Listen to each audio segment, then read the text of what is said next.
It's me, the man of 1,000 wet seat. Hey, MC. I'm here. Dude, it was 1 month suspension. I'm good. Hello, UWA Elite Army. It is me, the man of 1,000 spreadsheets, MC Hale, back on suspension here for the Brawl for It All. We have got every championship UWA Elite has on the line defended tonight. We've got the Hall of Fame induction of the Wretched Bows, and we have got the 30-man Brawl for It All. Now, sitting next to me, well, right now, is the UWA Elite Hall of Famer Cypress, because we've got in the ring, JC is pulling double duty tonight. Duty. I always knew he was full. Hey, family friendly. Well, okay.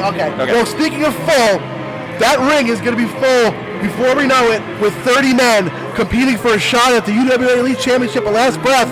But let's get it started. Let's get things started. Let's go to the ring. Set up for the shock collar, but no.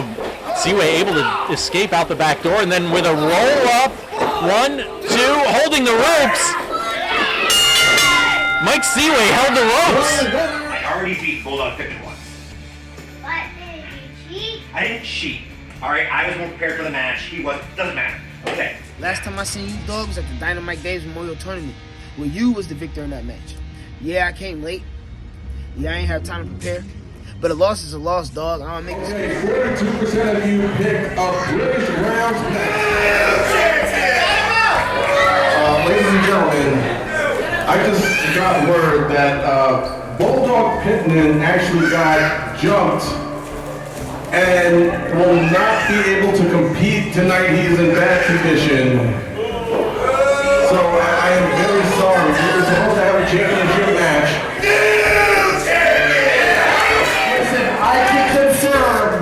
That Bulldog Pittman is unable to compete here tonight. However, that does not mean that Mike Seaway wins the iChampionship on the forfeit. You guys voted for this match, and we are sorry to do this, but it is going to happen at Brawl for It All. Bulldog Pittman versus Mike Seaway in a British rounds match for the iChampionship at Brawl for It All. I was attacked backstage before our match. Now, I ain't get to see who did it, but whoever that person is or people are, when I find out who it was, dog, it's up for you. But until then, Mike Seaway, I can only assume that it was you. You and the old guard. Bulldog, I'm a little offended. I had nothing to do with you being attacked. I'm starting to think you weren't even really attacked. You just didn't want to fight me. Because at this point, pretty sure it's Mike Seaway 2, Bulldog 0. There will be 5 3-minute rounds, a 1-minute rest period between rounds, and each competitor is permitted 1 person to be in their corner.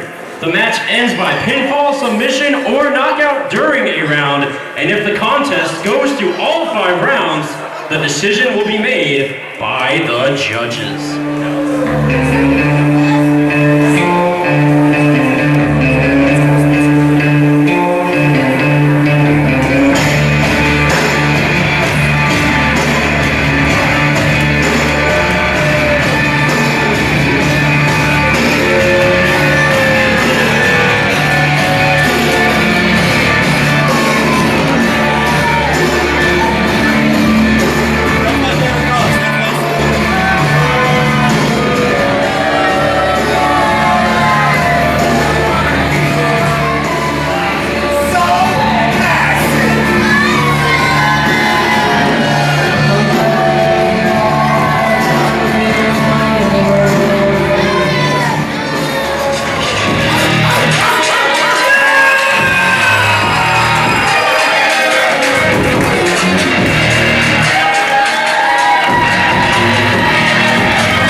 he was accompanied to the ring by the anti-hero Joey Adams, representing the Old Guard, Massive Mike Seaway.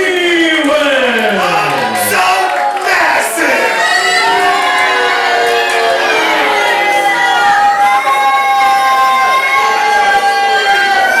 And his opponent, fighting out of Patterson, New Jersey, he was accompanied to the ring by UWA champion Cory Dillinger, the defending iChampion Bulldog.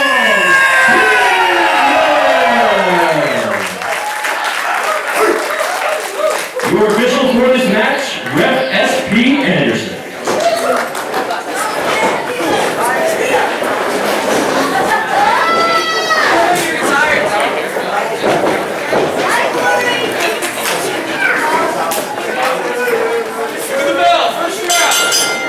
All right, Cypress, I'm back at the commentary table. What did I miss in the introductions? I don't know. I was hoping you weren't coming back. I thought you were just sitting out there the whole time. I should have known better.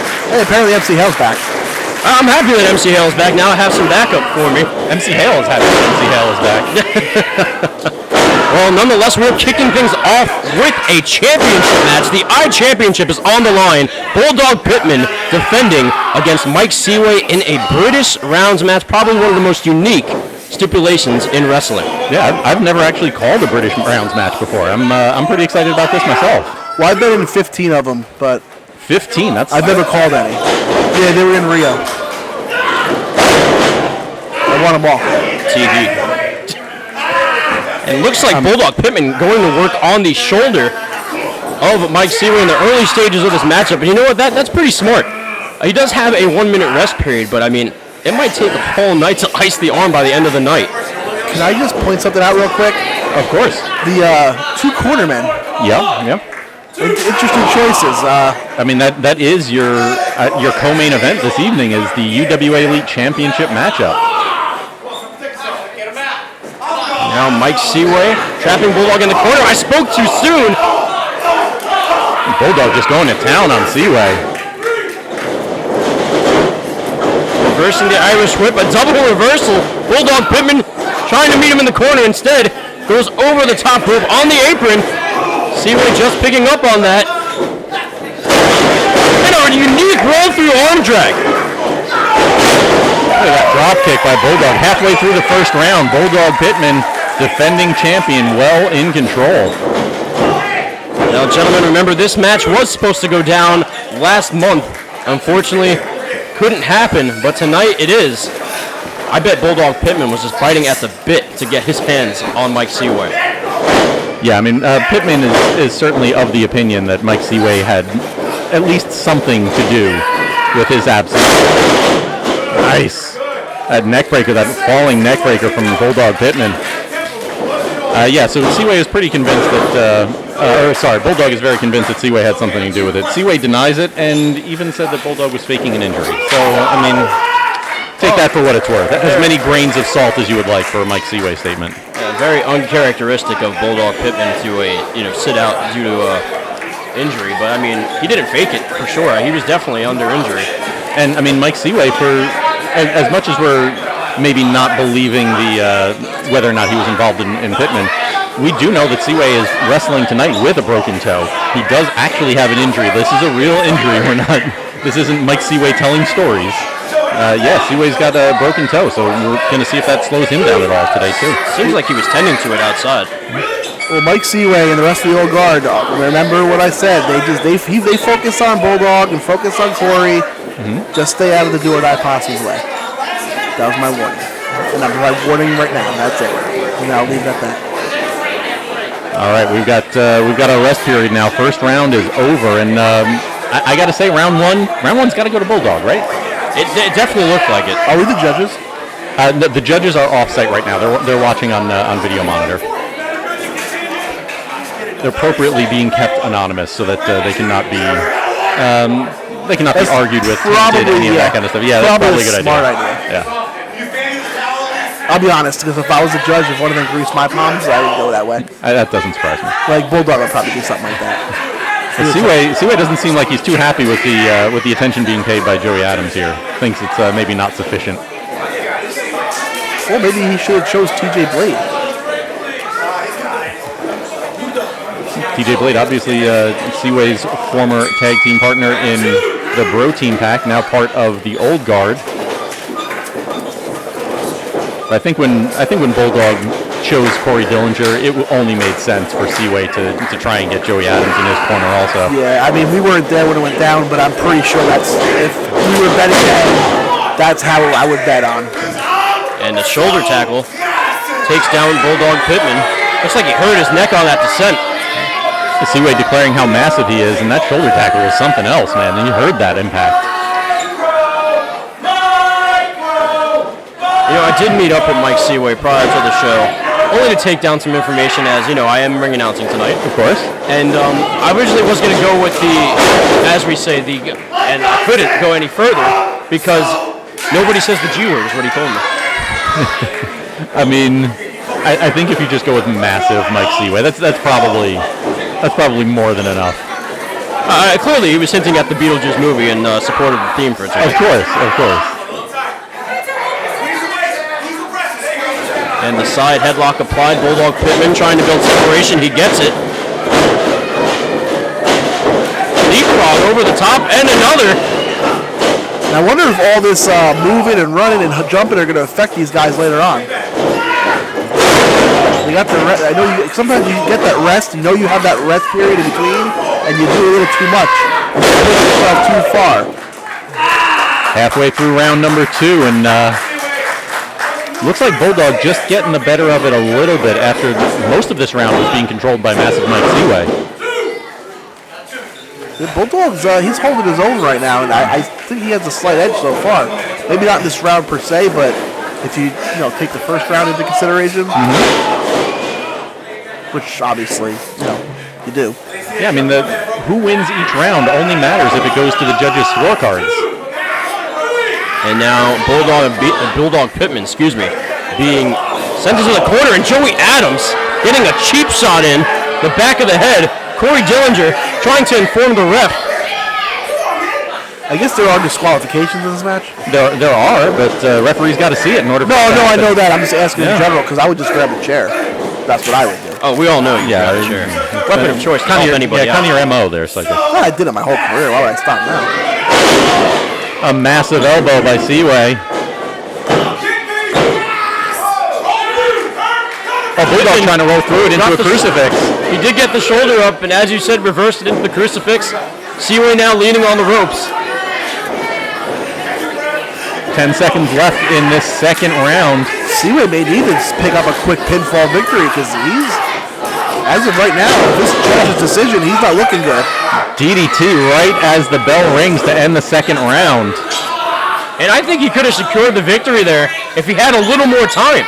So, gentlemen, round number 2. It was massive Mike Seaway for the first half of that round, and I think Bulldog really came on toward the end. So, who do you give round number 2 to? I think it would have to be a split decision. I was going to say probably split. Yeah. But then if you, like I said earlier, if you take the first round into consideration, you got to give the edge right now to Bulldog. I agree. Which is why I think Seaway may have to try to pull. He's either got to take over these rounds or try to find a way to get a pinfall. Gentlemen, I'm not sure if you picked up on that, but just a few moments ago, Mike Seaway was going to Pittman's corner. Didn't even see where he was. Couldn't tell where he was. Thankfully, he found the right corner with Joey Adams. That does not spell good things for Mike Seaway. What's Adams arguing about here?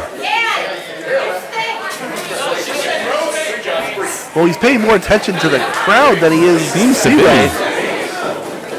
All right, and out goes Joey Adams. And look at Cory Dillinger's right there giving words of wisdom, advice to Bulldog, and then Joey Adams is jaw-jacking with the fans. Lock up at no dice. Seaway throws that right boot into the midsection of Bulldog. Now the submission applied. Applying pressure to the neck, raising the chin.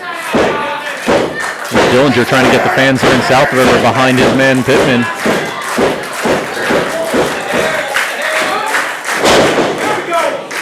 Turns it into a stunner. Bulldog adding about 1.5 inches to Seaway's height. Ooh, what a big boot connects. This is what Seaway needs. He needs to stay on him. He needs to get the advantage in this round. If he can't pick up the pinfall or submission victory. Some mockery behind that pinfall.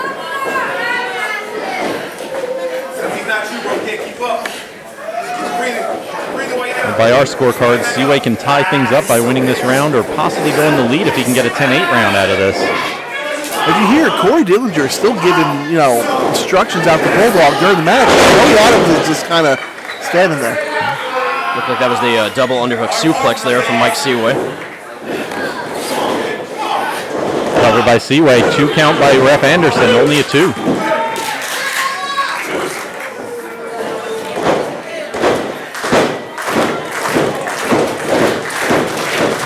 Dillinger giving some more encouragement to Bulldog. Cypress, I meant to tell you, this is actually a new pumpkin jacket. Oh yeah, I had thrown the old one out and completely bought a new one at a discounted price. I totally believe you.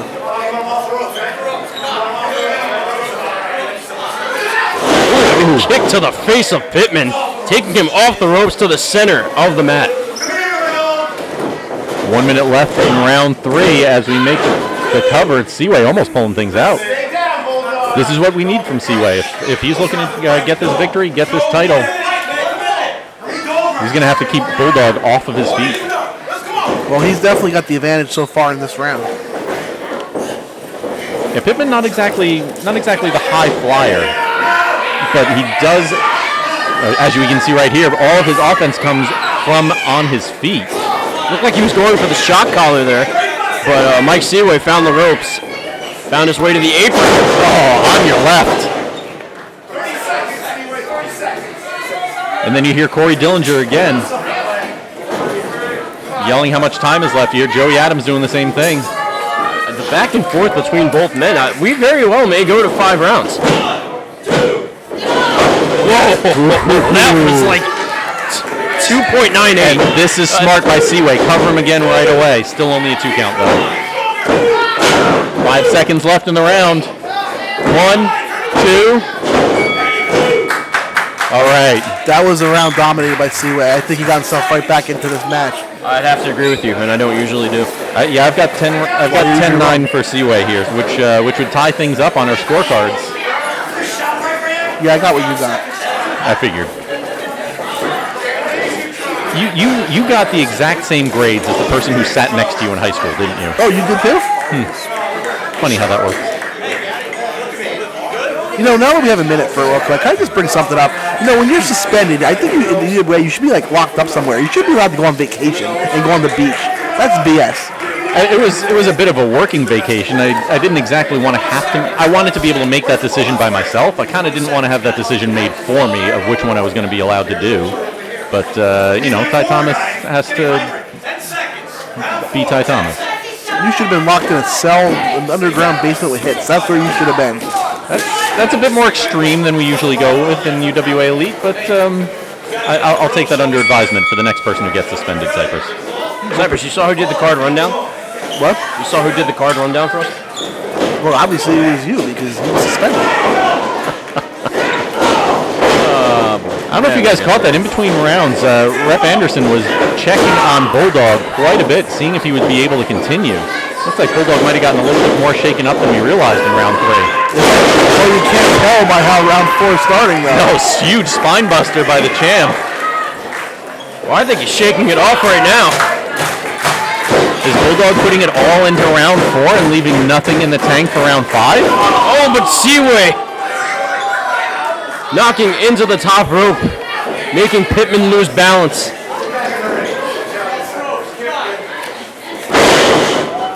Seaway just dumping Pittman back into the ring. Scary feet, scary feet, scary feet.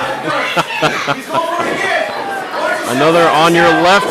No, Pittman had it scouted on the shoulders. Can we see it? No.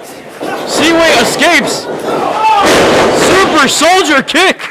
And that's the second time he blocked the shock collar. Oh, another near fall. My goodness, it doesn't get any closer than that.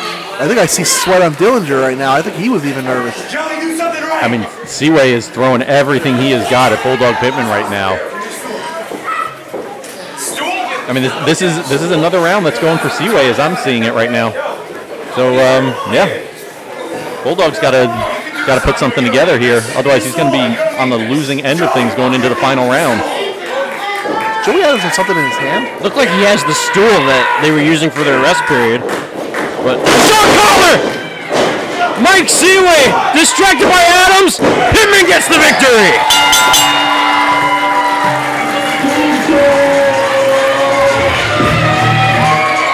Ladies and gentlemen, your winner and still our champion, Bulldog Pittman! A huge victory for the champ. Bulldog Pittman retaining his UWA Elite iChampionship. He is going to go into Last Breath, our season finale, as your UWA Elite iChamp. Let's see who his opponent is going to be. Make sure you're with us November 16th in South River for our season finale, UWA Elite Last Breath.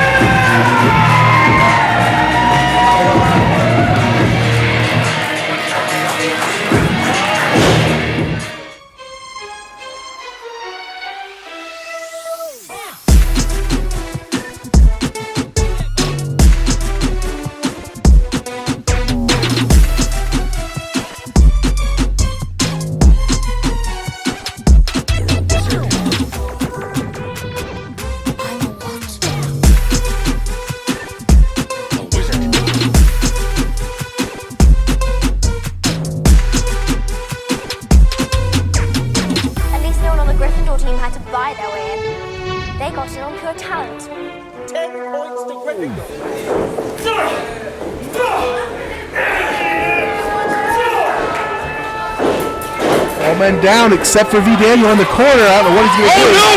BT Bull held in place by the rope, and he gets the victory!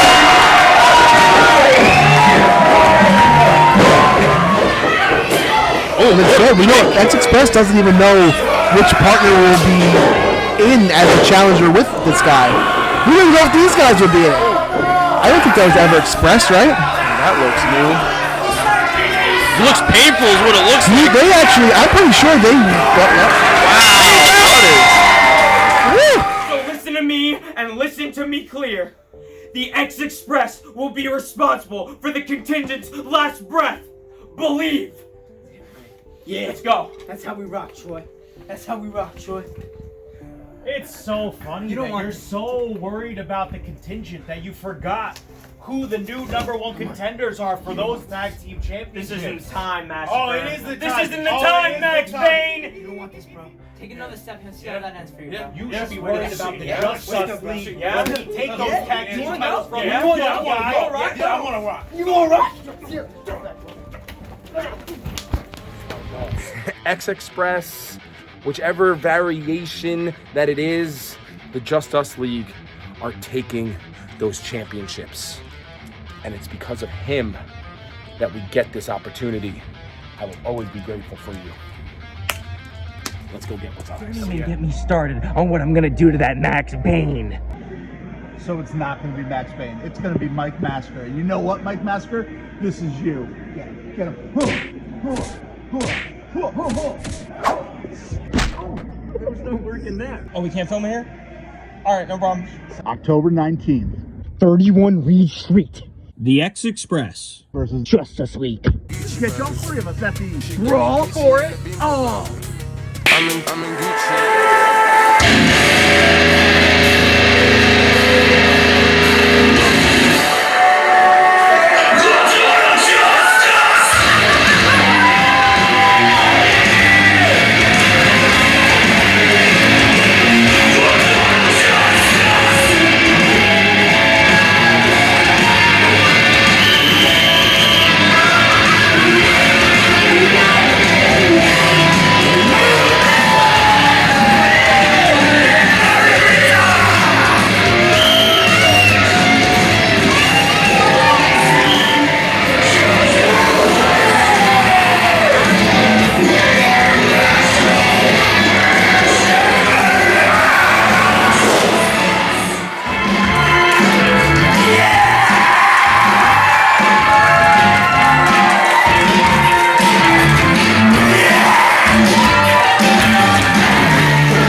first, the challengers fighting out of Elseworld. They were accompanied to the ring by Max Payne, the team of Michael Massacre, and the standard bearer, Chris Steeler, the Just Us League.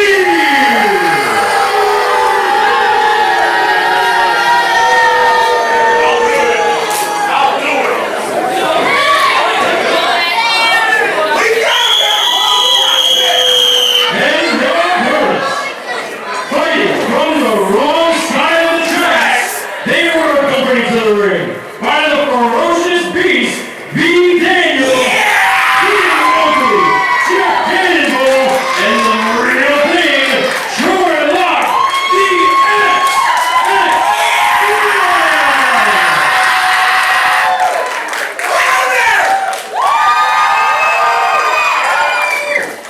Your ref for this match, referee Ryan T.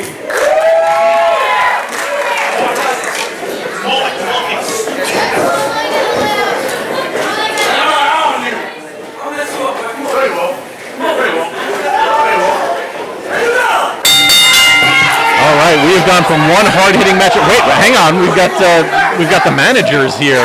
Wait, can I just stop real quick before we get into this? Who the hell gave Max Payne a whistle?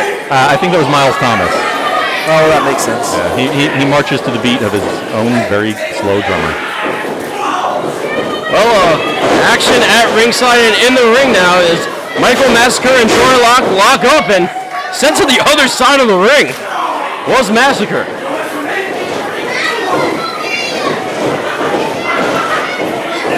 And it looks like we're going to lose the managers here. Bane and V. Daniel. The action spilled to the backstage area. I'm just saying that whistle's still on the floor. That no one else better pick that up. It better go to the back. Fun fact about Max Payne: his birthstone, crystal meth.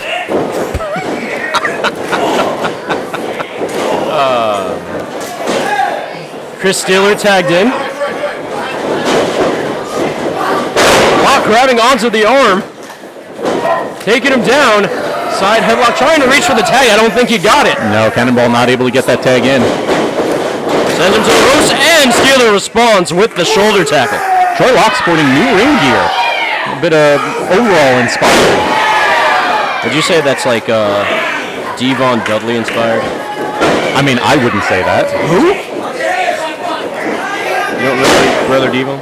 Once again, Chris Steeler keeping Locke from making that tag.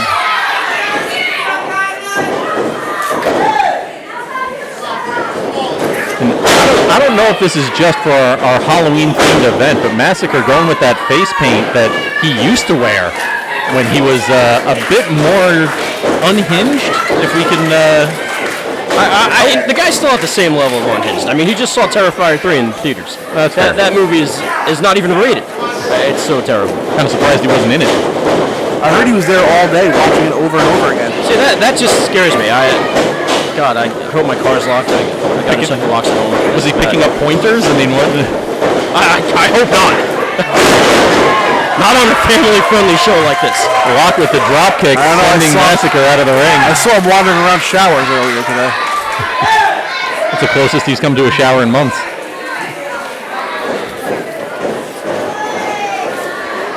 Left $100 in the shower last week. It's still there. Fun fact about Max Payne in the shower. You know what he bathes in? He bathes in acid. Really? That explains the face. That explains his attitude. Meanwhile, back at the ranch. I don't know how he long waited that long. Well, Jeff Cannonball back in the ring too. He was not 100% last month. Now Cannonball went into hiding. Kind of surprised him and I didn't run across each other. How does a guy like Cannonball hide? Very discreetly. Although I did notice when I was, setting up for the show, they did get kicked out of Spirit of Halloween, the X Express. You know, how come? Why would they have gotten kicked out? I don't know, but they got yelled at, the camera cut, and it was done. Security Steve works at Spirit Halloween, so I'd have escort him out of the premises. Insert your own joke here, folks. He just helped me down the ring steps. What a guy. Can't believe I got help down the ring steps, but nonetheless.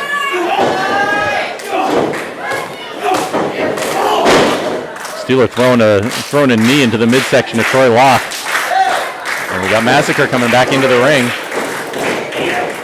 We got an assisted suplex here from the Just Us League. That was pretty. Only a 2 count out of it.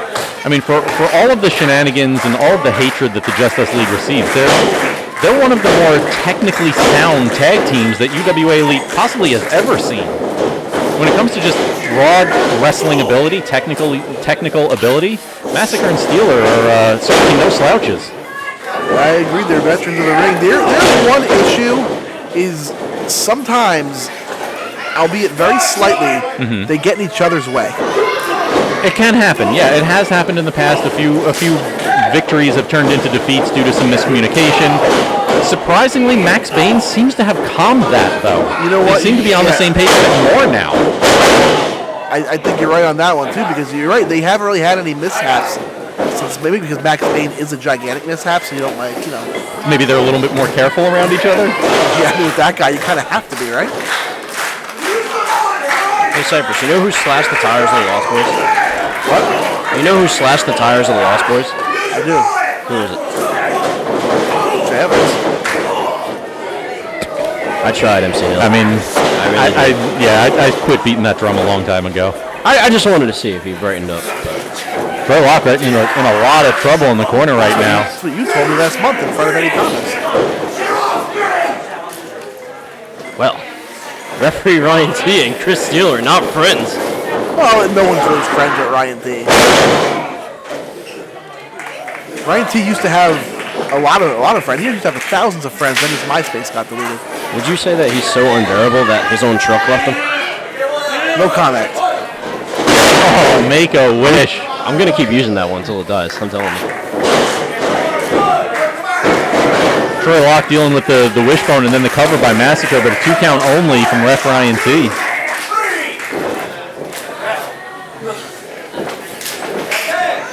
Cannonball on the outside here looking for that tag, but the Just Us League. He hasn't gotten in the ring once yet.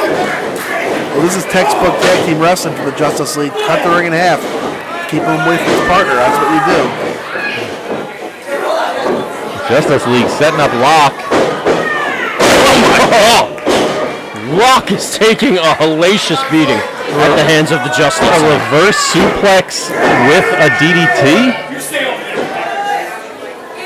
That was unbelievable. That was a very, very impressive maneuver. I'm surprised they don't have new tag team champions after that one.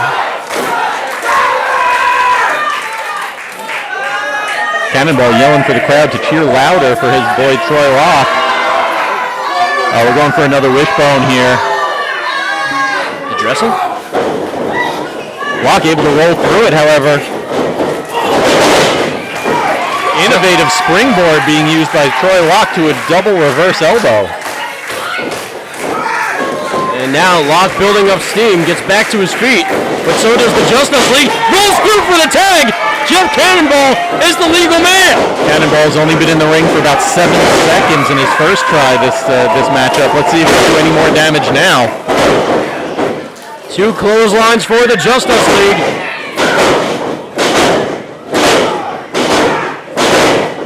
Non-stop strikes.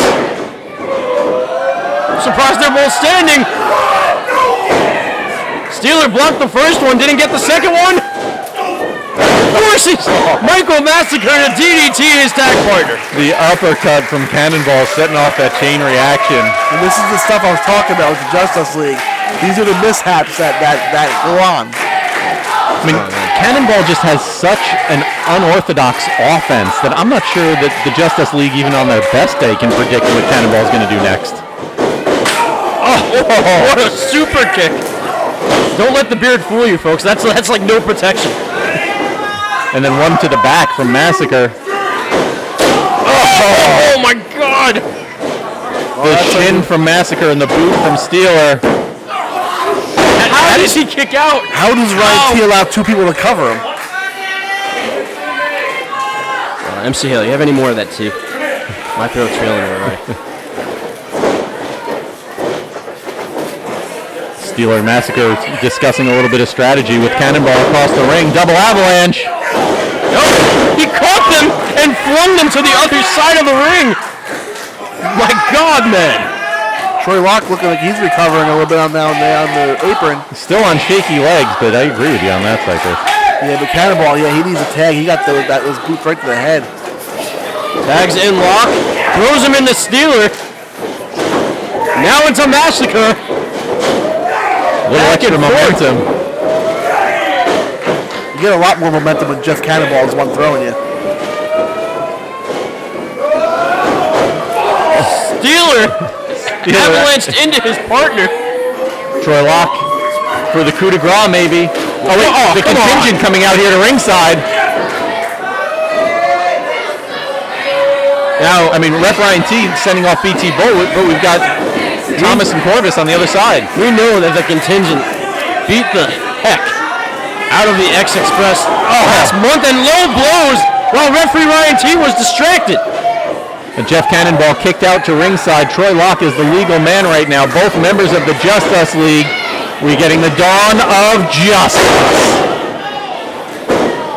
Pinfall 1, 2, and 3. New tag team champions.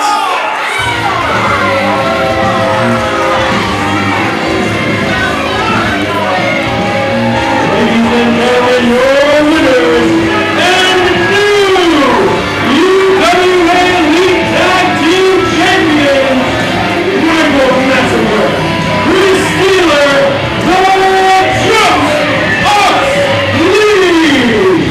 Well, Jeff Cannonball trying to give chase to the contingent as they retreat back to the locker room, but Cannonball nursing an injury, and Troy Locke, as we know, both of them taking those low blows from the Just Us League. They are your new UWA Elite Tag Team Champions.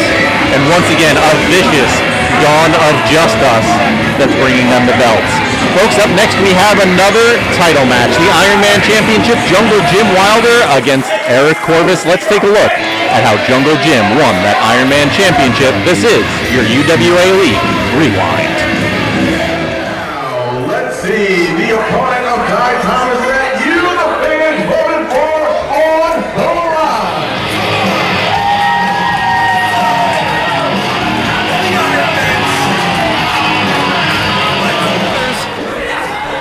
Oh, no. Oh.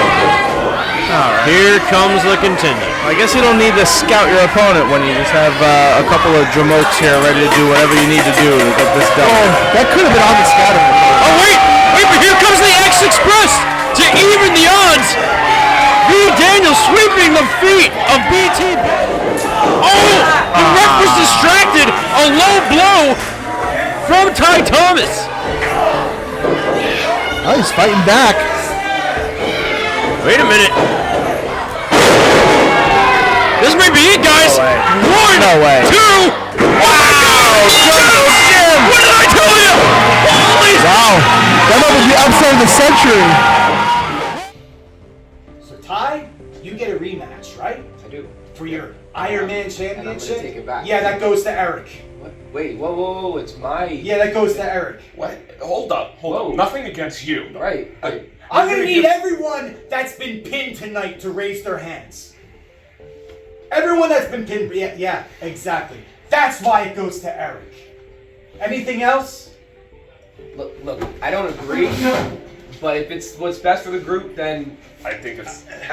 Alright, yeah. Nicholas K knows what's best for the group! Okay, you're right. It's not on me. Nothing against you. I just don't think it's fair. Listen, whatever. If it's best for the group, it's best for the group. Yeah. Well, I don't know if you know, but I did get word from President Dave Swan that your opponent is actually going to be Eric Corvis instead of Ty Thomas. Eric Corvis? Did Nicholas K put him up to this? Let me tell you something. I got something to prove to Eric Corvis, because if you remember at setting the standard, Eric Corvis was the one that put me out all those months. But now I'm back. I got something that you and your team want, and I ain't gonna give it back that easy. You see, if you think you can come in and just defeat me, no way! I will go through hell and high water to retain what I have worked so very hard to achieve. This means everything to me! Is I wasn't even trying to put you out then. I wasn't even trying to injure you then. So imagine what it's going to be like when there's no other men to worry about in the ring, when there's no ladders, when there's no weapons, when it's just you and me, the second longest reigning Iron Man champion in UWA Elite history. Jim, do I look worried?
Before the bell even sounds, we have the mat mechanic Eric Corvis going after Jungle Jim Wilder.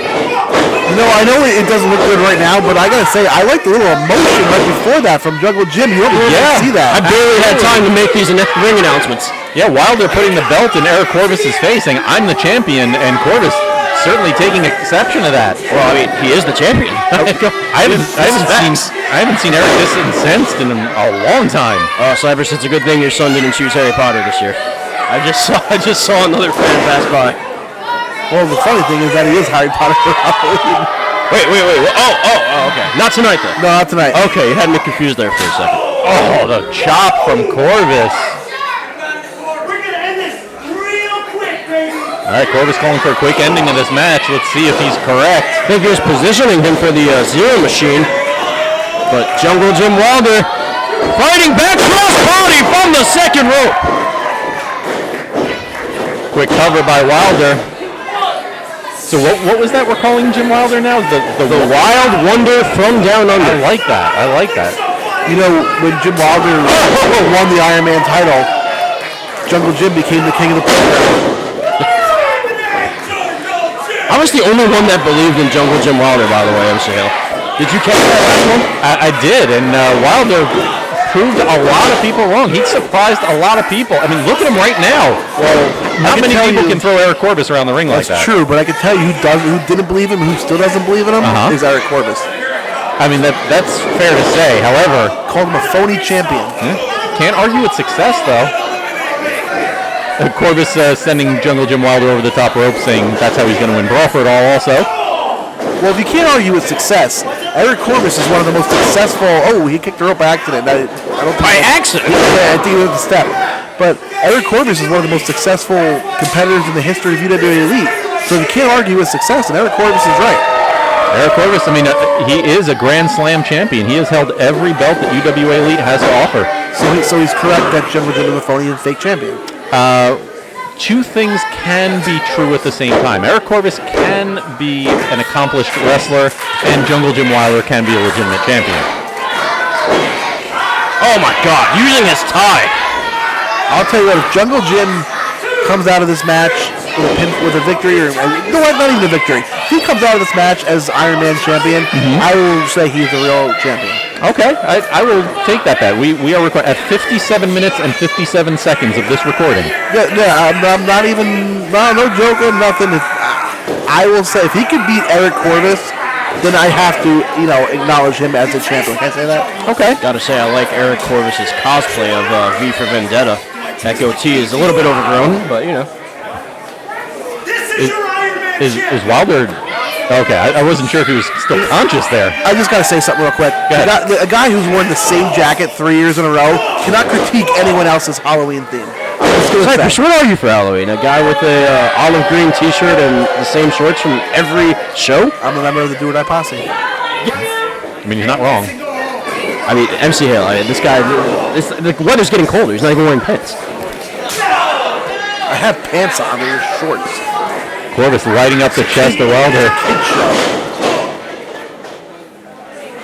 And a little strut for the entertainment of those at ringside.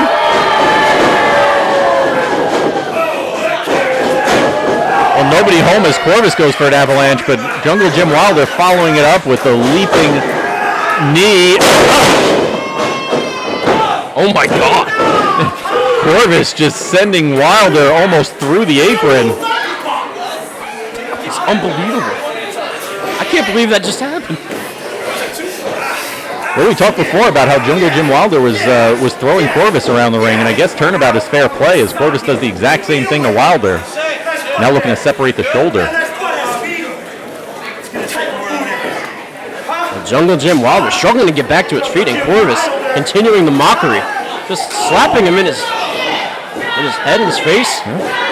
I mean, he's showing a lot of disrespect to Wilder, but he's got to keep in mind Wilder can put him away at any time. I mean, this guy has tamed dinosaurs. He can definitely tame the Matt Mechanic. Well, the crowd was just either behind our champion or was looking for recess. I don't know, one of the two. I'm fairly certain the Jungle Jim they are referring to is the one in the ring. Well, that's why I gave that as a choice, because I wasn't positive. I honestly thought you were referring to the animated series I grew up watching.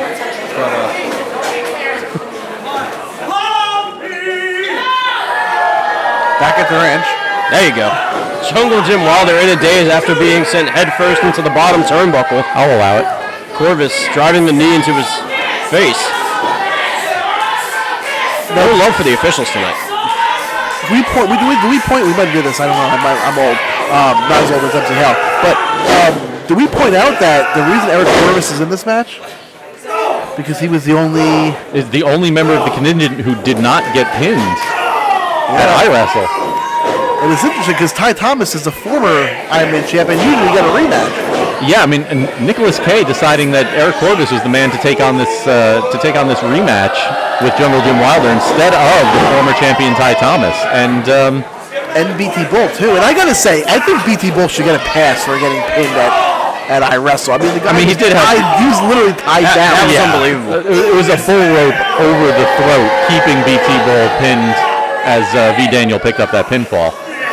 And just to be fair, his partner was connected to the rope that was choking him, so it's kind of 50-50 for the Bulldog. Frog splash by the Mat Mechanic, going for the pinfall. New champ maybe, 2 and no. The Corvis can't believe it. I'm not sure if seems to be a bit of a stunned silence here at ringside.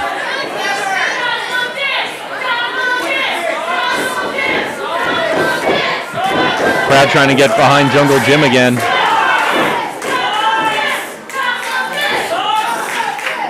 But yeah, a lot of speculation about the decision of Nick Kay choosing Corvis to go in this match against Jungle Jim instead of Ty Thomas. I mean, but then again, it's Nick Kay. He's not usually wrong.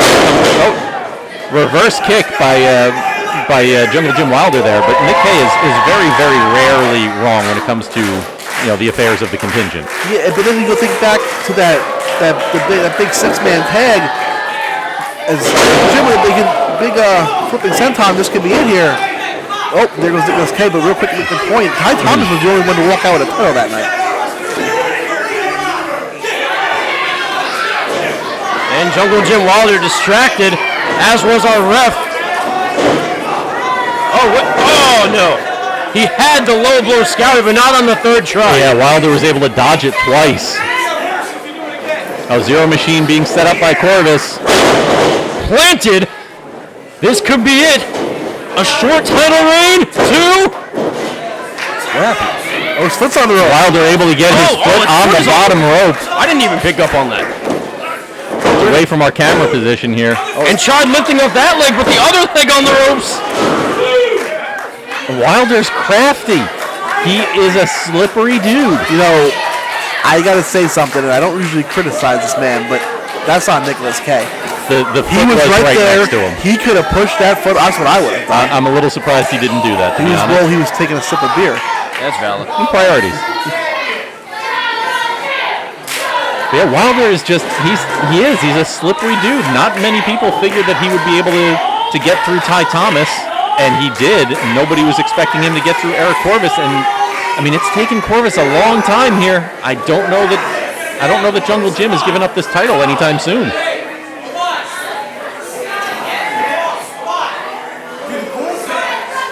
Super Zero Machine being set up here by Corvis. Wilder trying to fight his way out. Ringing the bell of the Mat Mechanic. Taking a page out of Eric Corvis' book there. Look at that cutter! From two-thirds of the way across the ring. Control.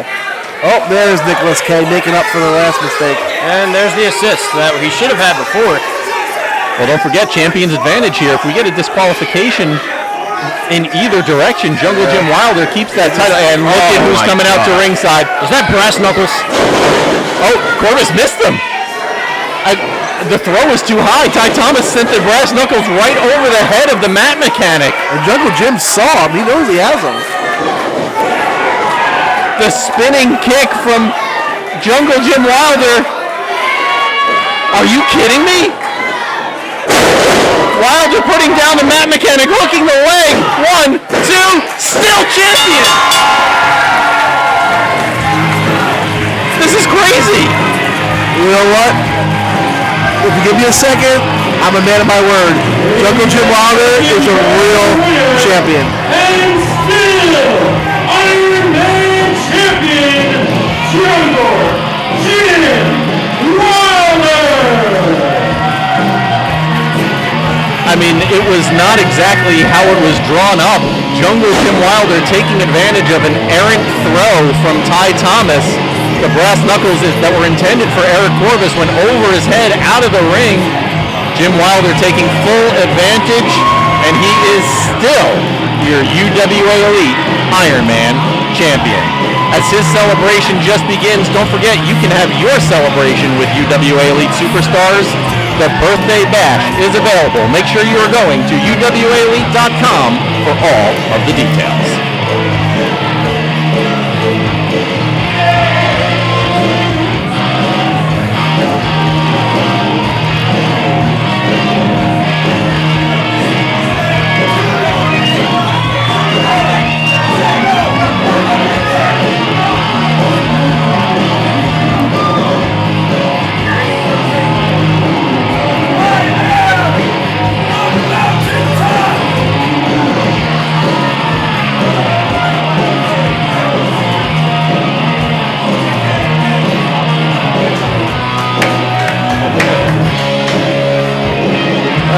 I love seeing Ty Thomas mad.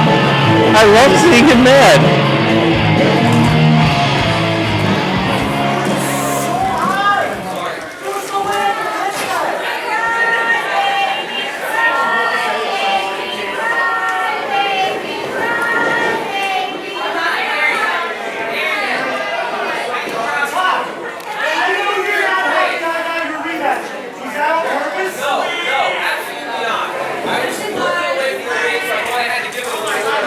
Corvis is actually questioning Ty Thomas and whether the missed throw of the brass knuckles was on purpose because Corvis got this match instead of Ty. I don't think it was on purpose. There's no way, right? I think Ty was just a little too lackadaisical with it. I mean, it happens. I mean, it's not exactly something you practice, throwing brass knuckles to someone in the ring. Like, you know, throws go errant. I mean, Major League Baseball players make errors. Ty's usually used to taking it out for himself, not throwing. Also, why am I defending Ty Thomas? Yeah, you guys in cahoots? What's the temperature for hell today? Because I think it might have frozen over.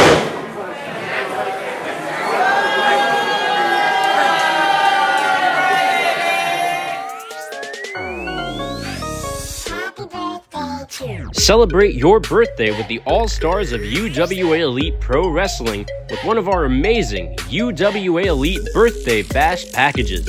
Join us in South River, New Jersey for the birthday party of a lifetime, featuring early access to shows, exclusive meet and greets, and priority seating to a UWA Elite Supercard. Or you can bring the action to your party. You can bring all the UWA Elite action to your home or private location with our UWA Elite Birthday Bash packages. These events have limited availability, so be sure to make your birthday elite and visit UWAelite.com to book your party today.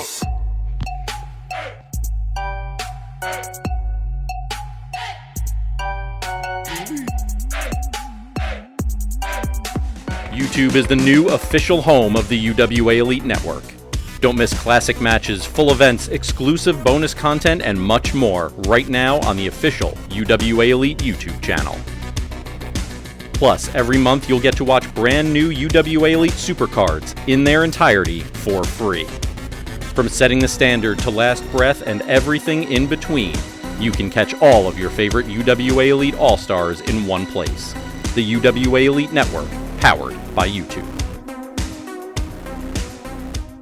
Ladies and gentlemen, coming up next, we have a very special moment here tonight at Brawl for All. Tonight, you are all a part of UWA Elite history as we celebrate one of the greatest UWA Elite wrestlers of all time, celebrating the career of the Wretched Bows as we induct him in the UWA Elite Hall of Fame here tonight.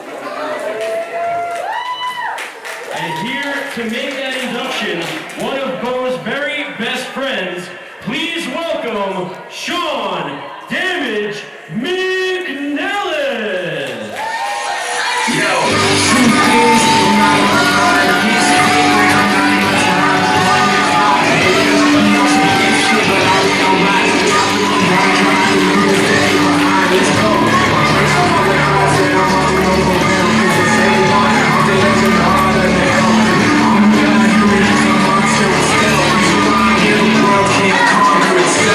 Dreams, let me be alive.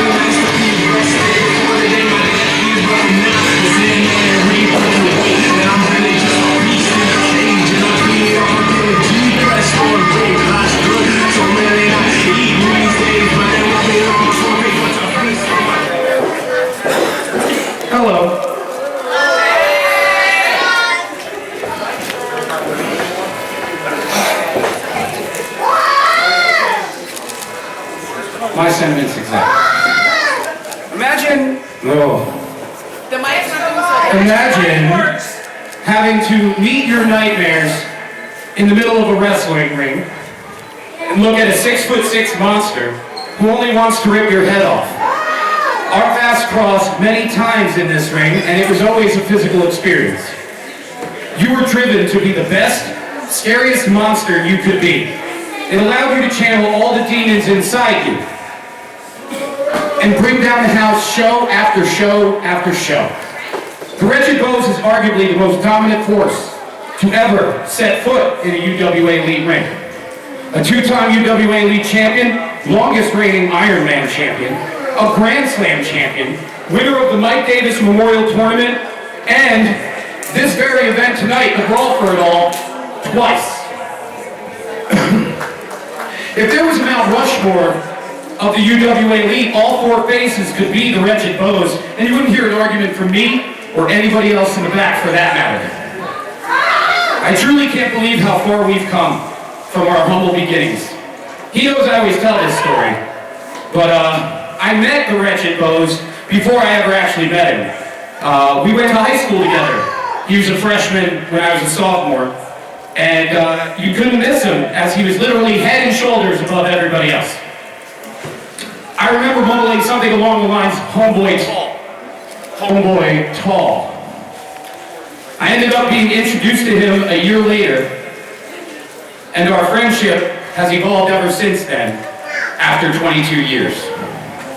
I'd like to talk about John, the man he is, the beauty in which he sees the world. John is kind, a shirt off his back type, although for most of us it would be a dress. He sees only the good in others. I could promise you, if you met John once and had an enjoyable experience or altercation with him, he'll consider you a friend forever. John is strong. His back is one of the few this place was built upon. He sacrificed his body like no one else here and never took a day off, despite the punishment he put himself through. His determination and will have driven him to be a better person, a better monster each and every day. But his natural instinct is to protect people and enjoy life. Which brings me to something I don't think gets talked about enough.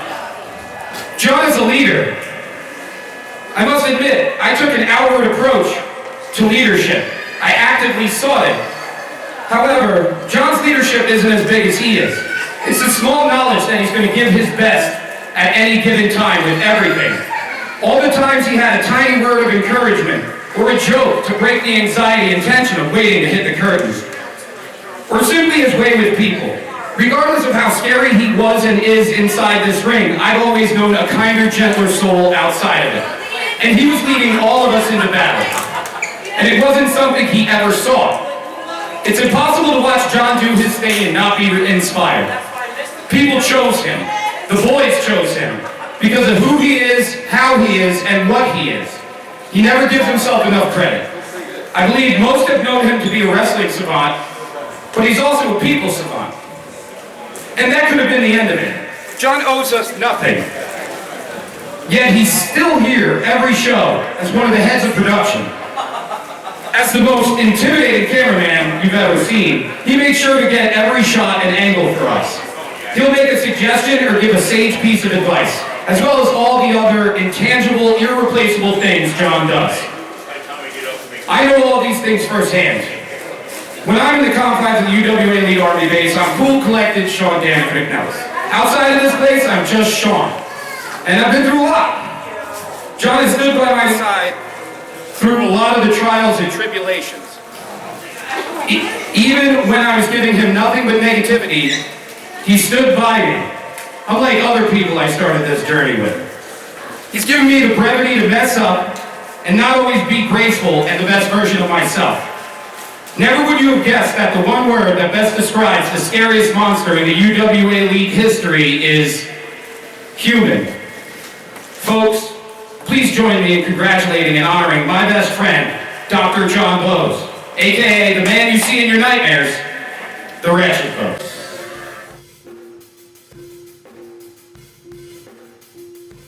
Ladies and gentlemen, John Bows is here. All right, John.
Oh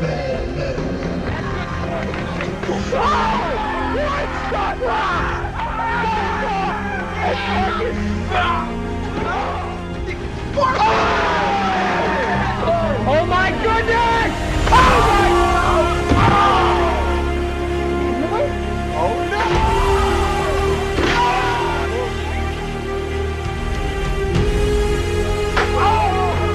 Ladies and gentlemen, what a match!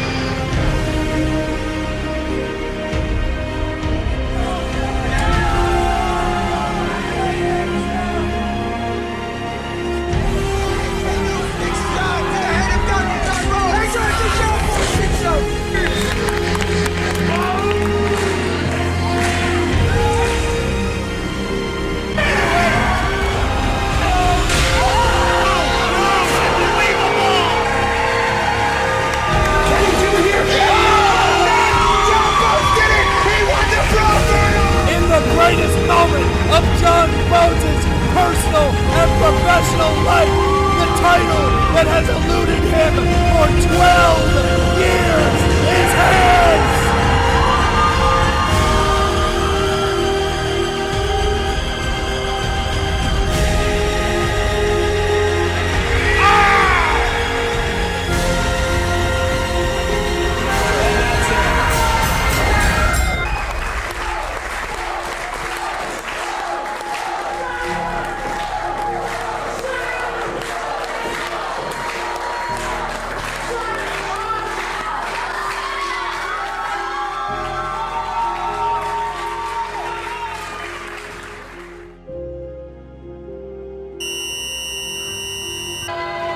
The Wretched are here.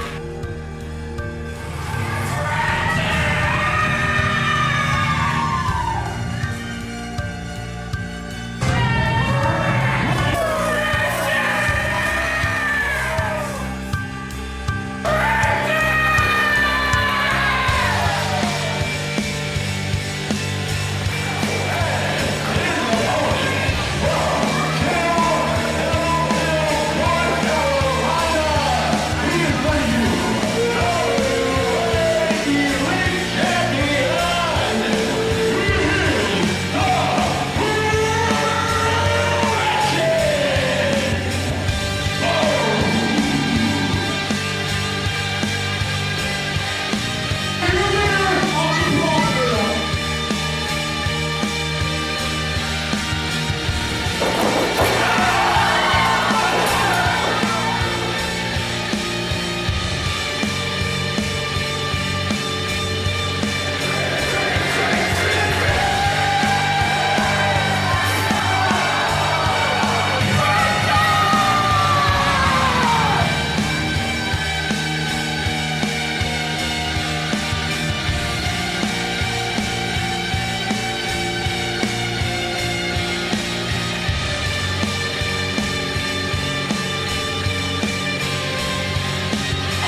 every single one of you for coming out here tonight.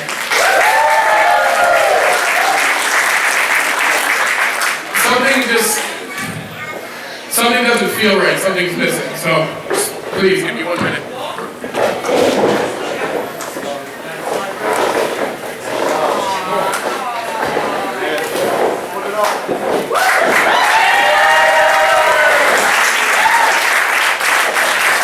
That's a lot better.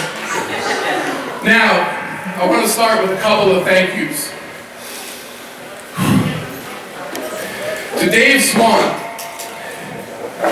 the man who started it all, the man who gave me Dr. John Bose, the man who gave me the Wretched Bose. I just want to say thank you for always taking a chance on me, and I'll love you forever for that. Thank you, Dave. But it's not just about Dave, it's about every single person that's in this room tonight, and all of you individually are going to get a thank you. It starts from the minute that every single one of you walk in that front door and that ticket gets ripped. We are a well-oiled machine, and we see to it month after month that we give you guys the best show that we could possibly give you. So I want to say thank you to the commentary team, who always do such a kick-ass job of making me what I do in here come off even that much better. So thank you guys for that. To the cameraman, who's right in front of me right now, one of my best friends, Joe. I've known him for over 20 years, and I love everything that you do for me, brother. And I thank you for that. Means, see you right over there, my man. Just want to say thank you for always filling in whenever we need you to, and it's always appreciated. To every single one of the fans that come month in and month out, and sometimes you can't make it, but you'll always watch what's going on YouTube and Facebook and other social medias. For that, I want to say thank you as well to every single one of you, because without you guys, we don't have this. So thank you. And lastly, I'd just like to thank my wife, Sydney, because sometimes in life we make mistakes, and we're not always given second chances. And I've made my fair share of mistakes in life, but because of her, I was given a second chance. Because if it wasn't for her, I would not be in this ring right now accepting this award. Call it how it is, I would be dead. So thank you, and I love you, Sid.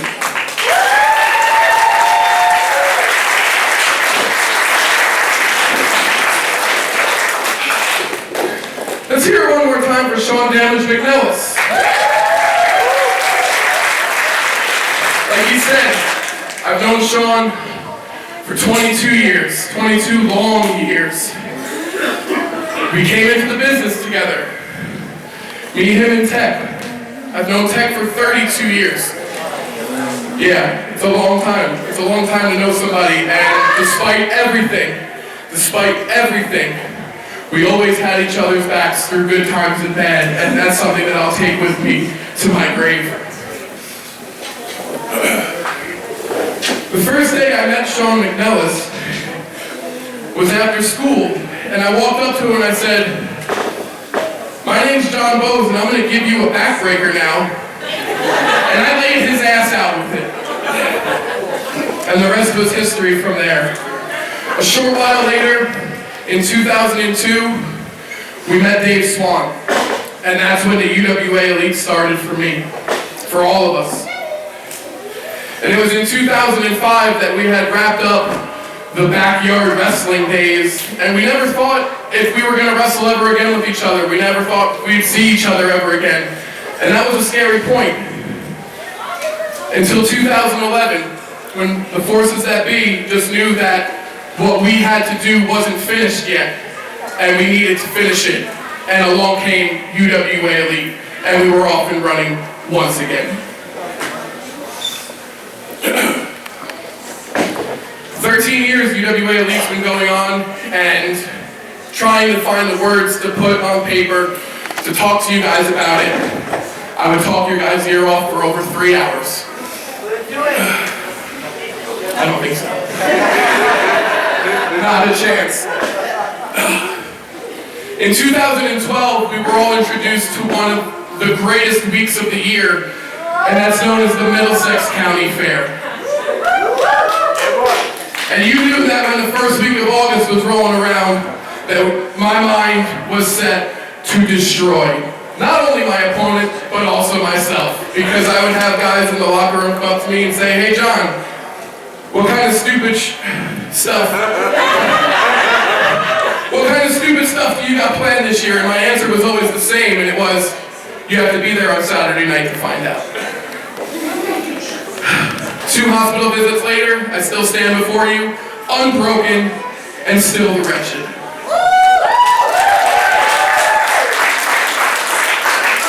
But as you saw in the video, I haven't always been the Wretched Bose. I've also been Dr. John Bose for a brief time here at UWA Elite. And as I look around, there's actually quite a few of you that are still here from the Dr. John Bose days. And that's something that I just want to say that doesn't go unnoticed. Guys like Zach, who I watched grow up into the young man that you are now.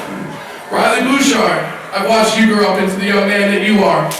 We're all a family here, not just the guys in the locker room, but we develop relationships with every single person here, and you take that with you when you leave. You don't just shrug it off and go on about your life. You all have an impact on every single one of us, and I just want to let you know how much that means to myself and to the guys in the locker room as well.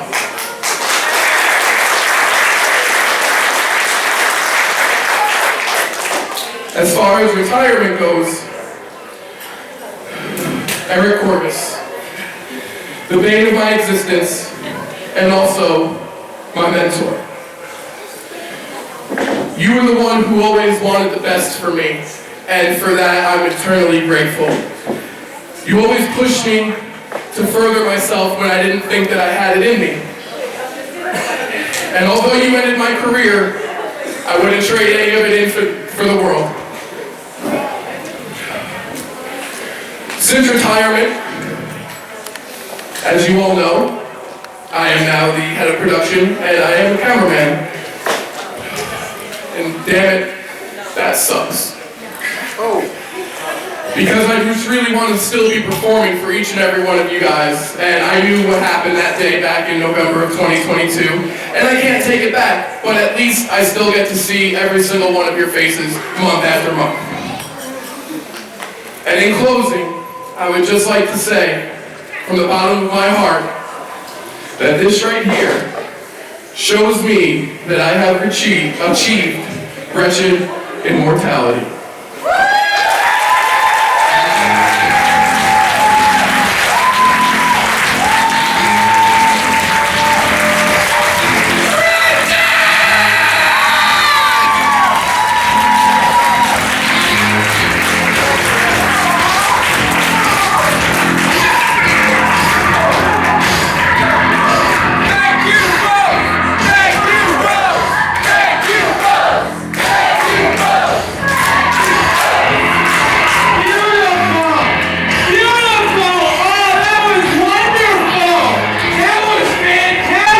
Who has another? Oh, no. my God! Can we? Oh, wow, was that beautiful? This is why we can't have nice things. I'm so moved by your words that I had to come out here and tell you myself. At least he waited to the end.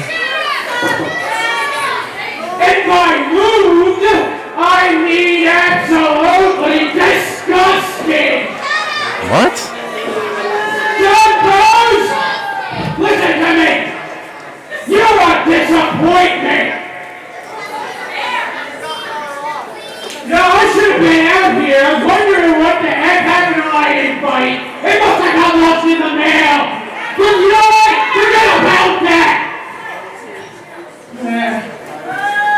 Forget about it. Look at you two. Happy and content in your accomplishments. Ready to hop up on your horses and ride off into the sunset, never looking to see where your tent is. You left me behind! But yeah, you know what? I'm going to tell you the truth. I know Look at Bose holding damage back. I prayed to the gods of the square circle that one of the two of you would see the light and join my cause.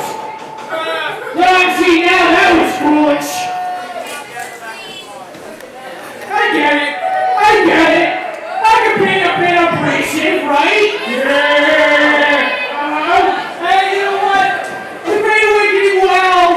This is not for everybody.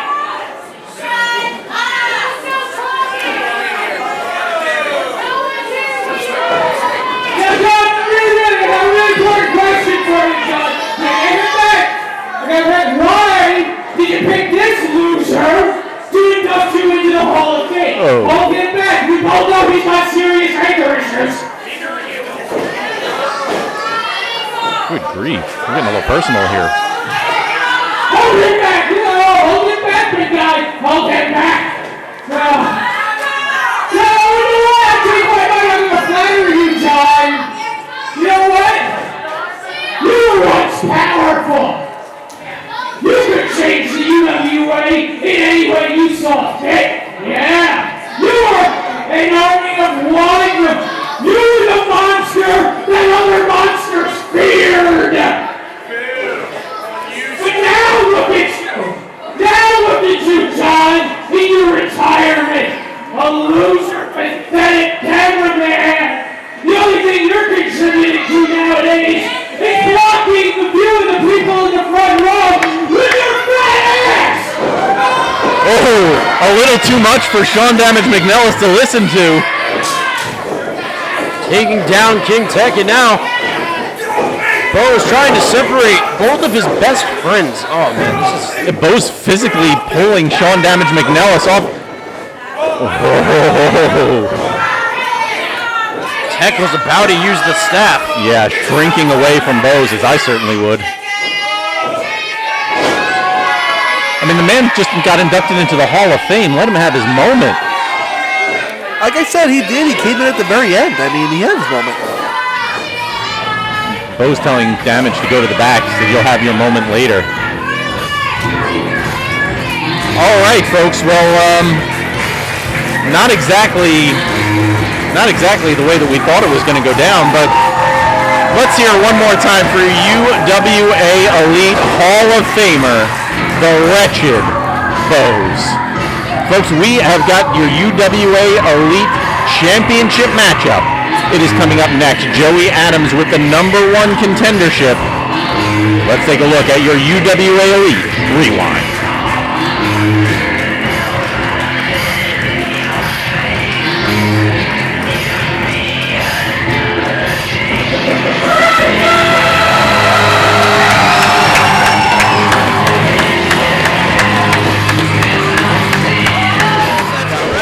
Got a point. Wow. Well, look at the bright side, guys. We get to see what's in the box. I just hope it's not the same result as the movie 7. Oh, baby. Joey Adams has earned himself a UWA Elite Championship. Oh, my God. He has chosen the best box possible. Wow. When I heard the number 30 in the Brawl get thrown away, I couldn't understand why he was still happy, but now I get it. Here comes a ref. No, I thought the same thing. I was real confused for a second. The old guard coming to the aid of Chris Powers. Into the ropes he goes, breaks the clothesline attempt, hits them with the double clothesline. Seaway's conscious, but he's checking on the roughneck. Dillinger retains! I don't know. It just seems like there's a little dissension going on with the old guard. I don't know what's happening. Adams coming face to face with his future opponent. Well, maybe dissension in the old guard, but there's no dissension with whoever is holding the UWA championship, because that man is right there.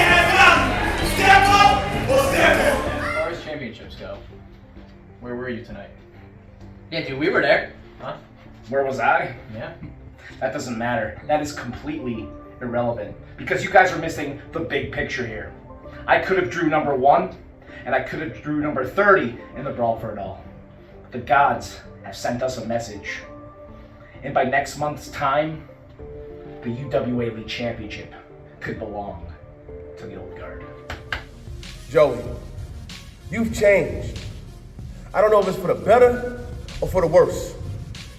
When that match happened with Chris Powers and your boys came out to attack me, try to consolidate that win and failed, you weren't there. But you was there at the end to call your shot. Now, personally, you're gonna get this fight. And we're gonna fight.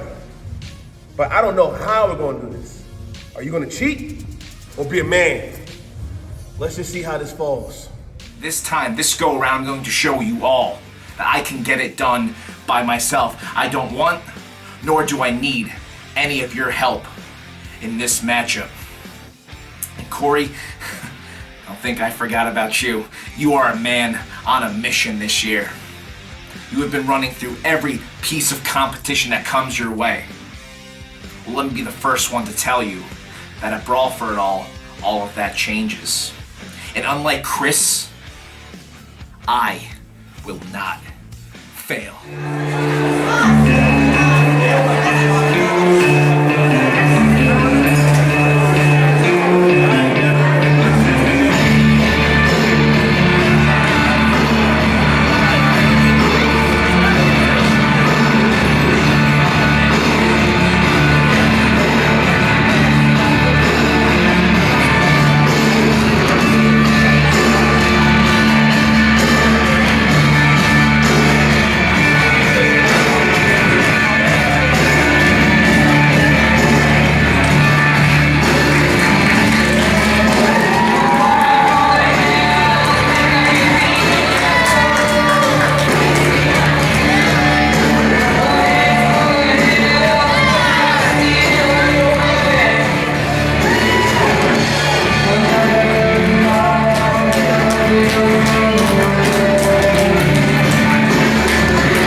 Introducing first, the challenger, fighting out of Tromaville, New Jersey.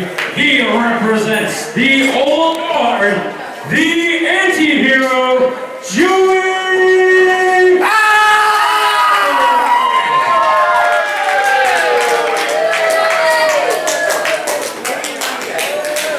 And his opponent, fighting out of Newark, New Jersey. He is the diligent one, and you're defending UWA Elite Champion, Cory Dillinger!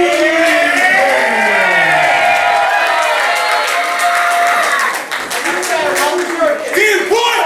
Since game one! Let's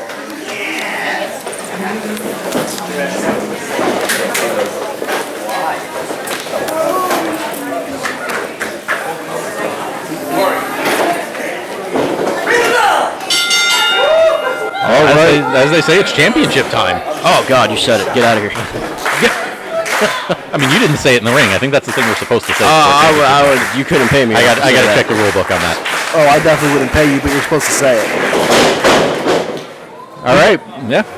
Are you guys being serious? Are we being serious right now? Everyone has their own style. Some are just better than others. That's all. Get out of here.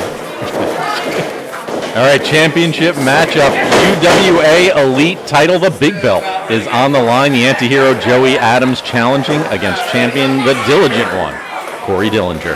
Well, we saw these two earlier tonight in the opening match as the cornerman for Bulldog Pittman and Mike Seaway, but this is the real thing now. There's no more cornermen. They're in the ring. Looked like Adams was trying to sneak away from Dillinger. Dillinger was able to catch him and put him back into the turnbuckle. Wow, caught him by the throat. You gotta think now, Adams, he was benefited from not winning that vote to take on Ty Thomas last month. Because now he's got this match by winning that multi-man match. Yeah, literally couldn't have picked anything better than a UWA Elite Championship title fight. Yeah, number 1 and number 30 were the other two possibilities, and I mean, at best, number 30 gets you a shot at the title that Joey Adams has right now. Yeah, number 1 would have sucked. Yeah, absolutely. That's kind of the zonk, if you recall. Let's make it. Yeah, I've been there for that in the Brawl for All. It's not fun to do that. That's right. So conspicuous by their absence, the other members of the old guard. If you recall, Chris Powers was able to retain or to get the Dynamite Davis Memorial Tournament Championship by sending his old guard teammates out to ringside, back to the locker room. And it looks like Joey Adams might be following in Chris Powers' footsteps here. Well, Chris Powers also said that he didn't call for them to come out, last month at iWrestle. They came out on their own, but conspicuous by his absence, he was not there. Yeah, it was Joey Adams. Yeah, there's a little bit of discussion about that backstage after iWrestle, and Joey Adams telling Chris Powers, make sure you keep your eye on what's important. Stay focused on what's important, and that, in this case, is the title matchup that we're seeing right now. Adams just dropping the elbow on the back of Dillinger, delivering strikes to the head. And you see when they don't stay focused, that's important. And by us, I assume you're referring to the do or die posture. Well, I sure as hell ain't referring to me, you, and JC. Focus is not exactly our strong suit. Clearly, if anyone's listened to these shows, we lose focus a lot. Like right now, I feel like we're starting to lose focus. Hey, you guys want one more? I'm going to get t-shirts made up of Meanwhile Back at the Ranch, just so we can wear them and keep ourselves on topic a little bit. As long as I get profits from how much we sell. You think anyone would buy them? No. Joey Adams looking for a camel clutch here, it looks like, on Dillinger. Dillinger's a big boy, however. It's going to be a little bit difficult to put that clutch on him. Looks like he's going to settle for the rear naked chin lock. Now Dillinger fighting to get back to his feet here. On one, and now on both. And sending Adams into the corner. And Dillinger trying to squash Adams, but Adams just has that sleeper locked in. And right back on it. Well, it's a good strategy. I mean, like you said, a boy like Cory Dillinger, you got to put him down somehow. Yeah, it looked like Dillinger's neck may be a little bit too thick for that for the full effect of the sleeper, but it's still going to take some of the wind out of his sails, as Cory Dillinger proves me wrong by getting the upper hand. Like, I can tell you, too, from experience, we've all, talked with Dillinger. We've all been backstage. We see him at the shows. We've all stood next to him. Yeah. But when you stand across from him or next to him in the ring as opposed to him, like I have, it's so much different, and it's so much more terrifying. Yeah, I mean, we hang out with, our buddy Cory, and then you have the UWA Elite Champion. Those are two very different beings. I mean, he put me on the shelf for 2 months after I wrestled him. Jeez. And he wasn't even trying to do that. I was pretty old at the time. Dillinger coming down with the double axe handle to the head of Adams, going for the pinfall. Only gets 2 out of it. Yeah, settle in for a long match here, folks. I don't see Joey Adams or Cory Dillinger getting a pinfall or submission anytime soon. These two have been in some wars, and this is just going to be another one, I think. I'm only doing what I have to do, Cory. Well, you hear Adams say, I'm going to do what I have to do. Yeah, and Dillinger telling me he always had a choice, referring, I assume, to his membership in the Old Guard. Well, I mean, he didn't really have a choice. He was forced to join it. Yeah, he lost the match. His contract was owned by the Old Guard. But I will say, in the middle of this match is not the time for them to have this discussion, though. Also true. Up and around goes Dillinger, not able to quite get to get Adams back through the other direction. Joey Adams was trying to maybe swing into a tilt-a-whirl there, but I think Cory felt the momentum, and what do? Just fall on it. Just give up the move and use the momentum. Yeah, when you're that big as Cory Dillinger is, it doesn't have to look pretty. Just get it done. The technical ability of Joey Adams on display here. Now has him in the crossface. Oh, he's really pulling back on that. Cranking the neck.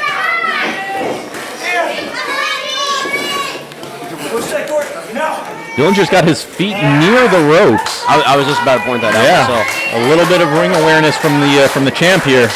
might have to fight his way though to the ropes. Can't quite. There we go. He ends up with the arm instead.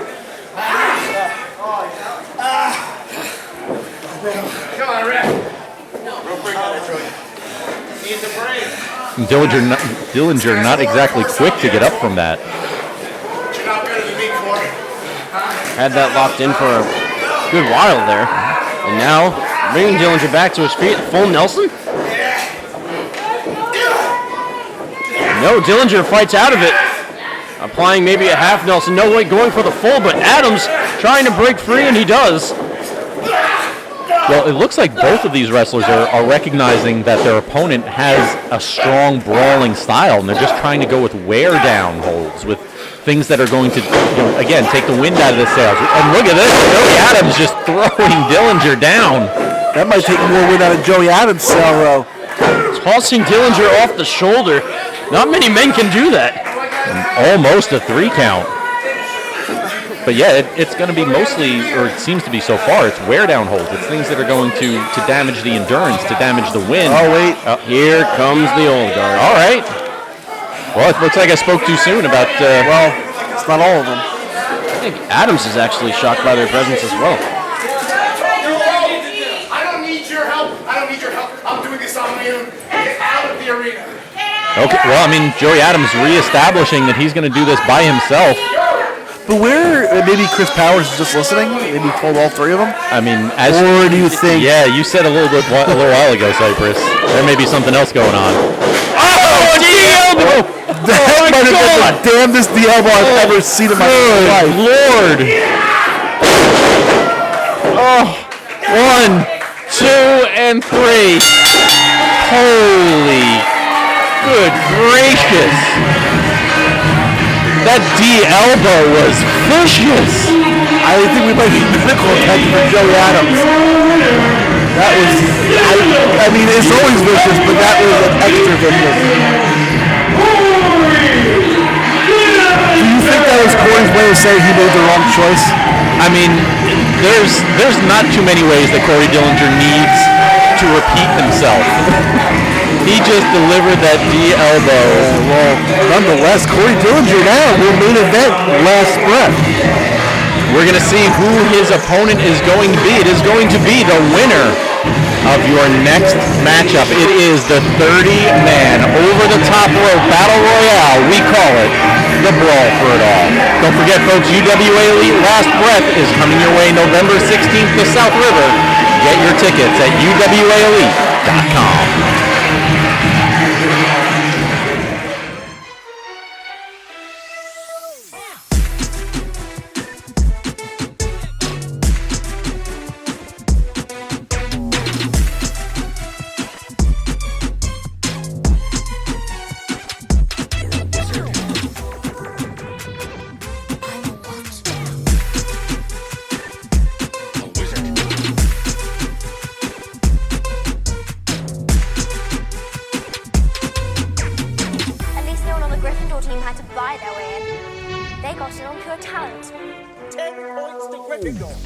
Stay up to date with everything going down in UWA Elite on the official UWA Elite social media channels. Check out UWA Elite on Facebook, Instagram, X, and TikTok for late-breaking news, tickets, event previews, match announcements, exclusive interviews, match highlights, and much, much more. Get closer to the action than ever before when you follow UWA Elite on social media. Alright, the Brawl for It All. 30 men will enter. We start with 2. Another competitor will enter every 90 seconds. The last man standing will be the winner and the #1 contender for the UWA Elite Championship. And an elimination must occur when an opponent is thrown over the top rope and both feet hit the floor. Now let's see who drew #1. Well, I talked in my card rundown about Karma. King Tech, after crashing the Hall of Fame ceremony for the Wretched Bows, is your #1 entrant into the Brawl for it all. He has got a long way to go. Cypress, this is a position that you are unfortunately familiar with, being #1 in the Brawl. Yeah, and I was #1 after losing in that same night to be #1. And I went 1-30, didn't last much after that. It's one thing to see people do it. Right. Because sometimes you come in at number 5 or 6, and you're like, oh, I can make it. No, it's so much harder. You see, when's it over? When's the last guy? More guys keep coming. It's like wrestling 29 matches in a row. Yeah, it was one of the hardest things I've ever done.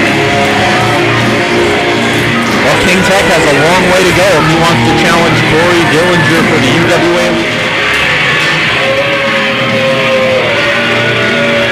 All right, well, we've got #1 in the ring. Who? #2. Who's going to be #2? And now entering #2. Flash Carter? He's not cleared! Flash, it's Flash! Flash Carter back in the UWA! I mean, he has got a long, long way to go, but if anyone can go from #2 all the way to #30, I think Flash Carter is the man to do it if you're talking about energy levels. King Tech is not happy, don't forget. He's the guy that ended the last breath undefeated streak. All right. The man who ended the last breath streak of King Tech is the man he's going to face.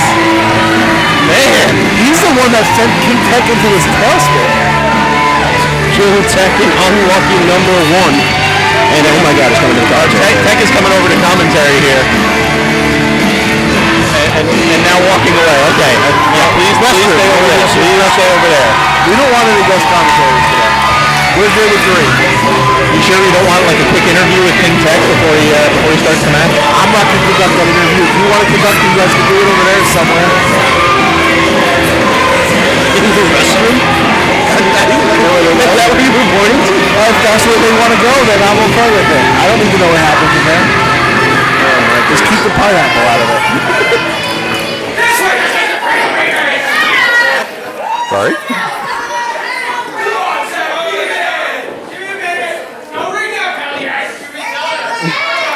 King Tech asking for a minute before things get underway here. Is someone going to signal me? Do I bring, am I waiting for one of the refs?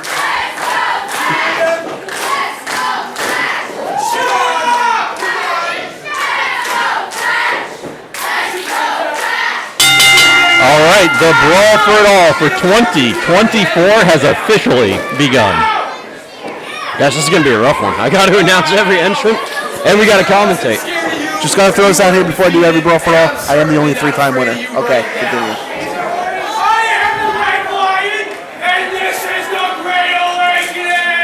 Well, King Tech preaching his words to Flash Carter. Oh!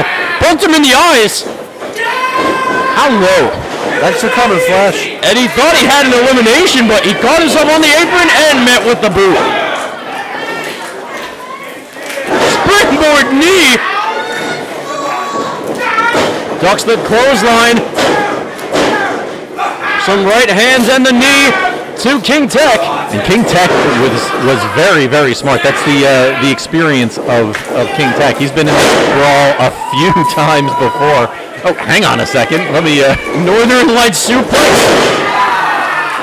And a Falcon arrow from Flash Carter. As I was saying, King Tech, the ring general, the experience, the veteran that he is, going after Flash Carter right away, trying to eliminate him as soon as possible. Don't forget, you've got 90 seconds before the next entrant comes in. So if you're able to clear out the ring, you've got a nice little rest period for yourself. Nice to see that Flash Carter has recovered well from that injury. Well, he might not be recovered. Don't forget, last year, at some point, he just re-entered himself into a match. Right, last year, the year before that. It was at some point. Right? Does that happen? I know he just entered himself. He didn't have clearance and just decided he can just enter the match. I believe that was an iChampionship match 2 years ago, if I'm remembering correctly. Yeah, I don't know. I just remember the spreadsheets there. I just remember that he was not supposed to be in it, and he just put himself in it. We let it happen. 3, 2, and 1. Who is entrant number 3? Entrant number 3, Jungle Jim Wilder! Well, he may not have the belt with him. However, still your Iron Man champion, Jungle Jim Wilder. Big Tech, what are you doing, my guy? I don't know. After the Middlesex County Fair, I don't think Jungle Jim is gonna help King Tech at all. Just dropping him. Now, Wilder and Carter have been on the same side of things many times before, but there are no friends in the brawl for it all. Knee to Tech and a knee for Carter.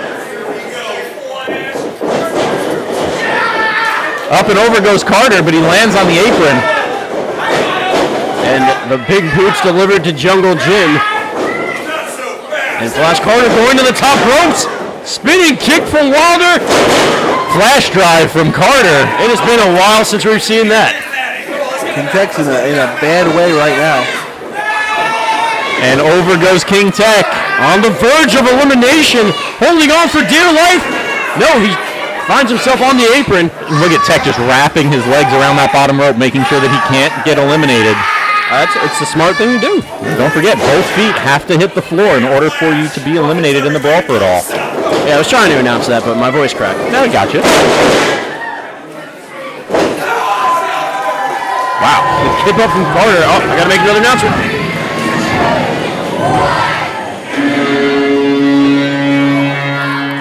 Entrant number 4,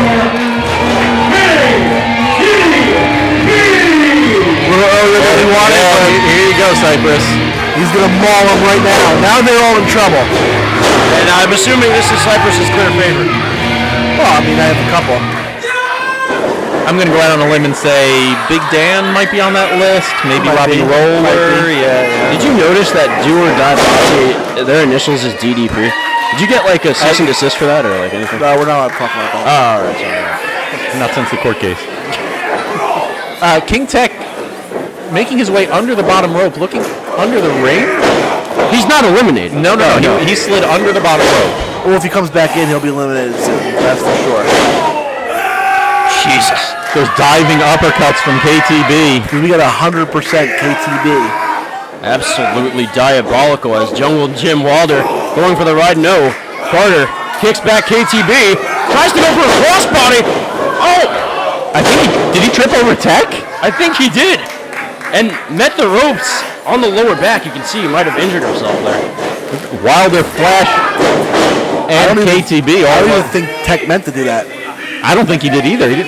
Oh my God. Those steel keys that we saw last month used against Sean Damage McNellis in the wheelchair match. I was the only one that noticed it.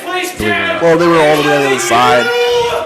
Those keys should have been used to lock MC Hale in a basement somewhere.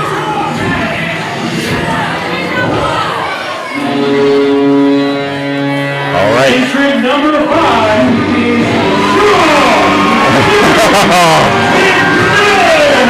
he got changed quickly. And this is probably my clear favorite for feud of the year.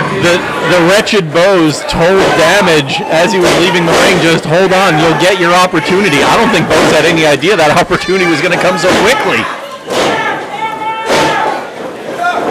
Damage is laying out Tech. Catches the boot. Throws him over. No, not eliminated quite yet. Taking his eyes off the prize. Damage. Oh, gets hit with the right hand. Yeah, Tech able to sneak in a shot on damage. Meanwhile, at the other end of things, we have KTB still going to work on Flash Carter. Yeah, Flash is going to regret coming back tonight right now. Look like Damage is going for the shoulder separator. Technicality, no. The Sambo from SDM. We were talking how deflating it's got to be Flash Carter right now. You're so psyched to come back and get here. You draw your number and you see number 2. And that does have, yeah, I agree. Definitely has to put a damper on this for sure. And Tech, eliminated! Goes out. Tech has been eliminated.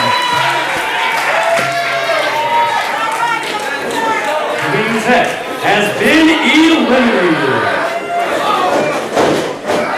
All right, 4 men still in the ring. We've got SDM and Flash Carter. We've got KTB and Jungle Jim Wilder. Next entrant coming your way. Number 6 in the brawl. Entrant number 6.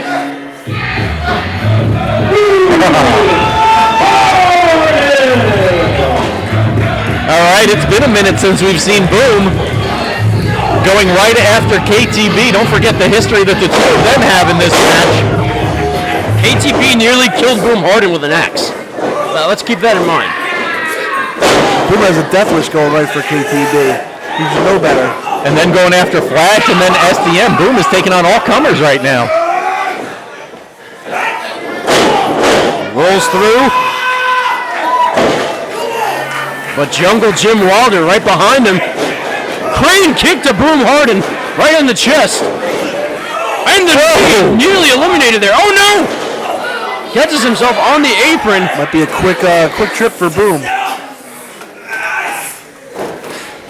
Wilder just planted that knee into the jaw of Boom Harden. There you go, KTB. Right where you want him. Right where you want him. Ooh.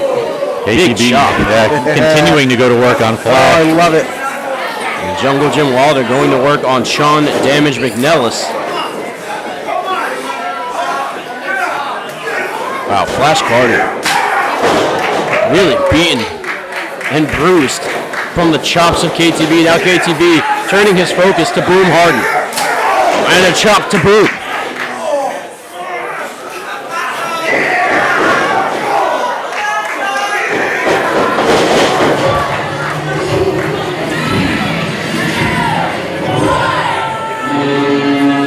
The next entrant. Number 7.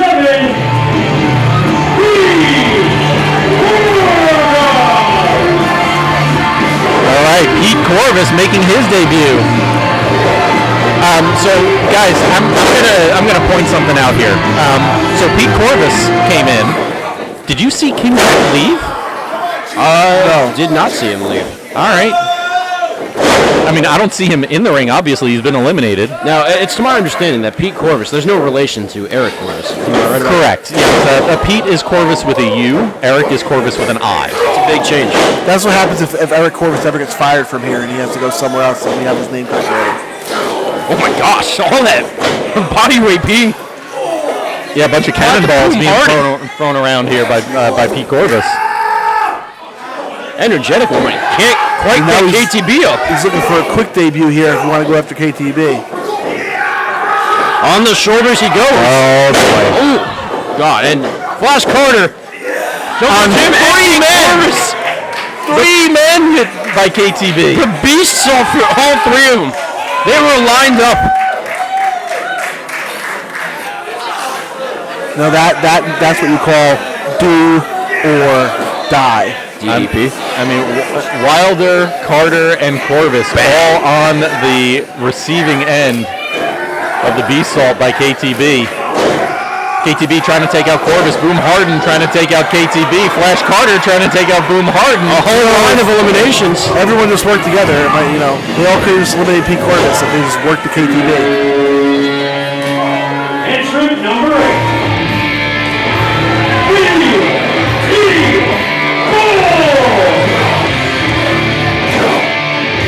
Well, the first member of the contingent making an appearance. Now you got a bull and a beast in the ring.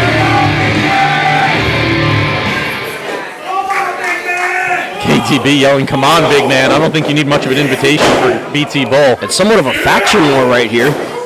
Do or die posse against the contingent.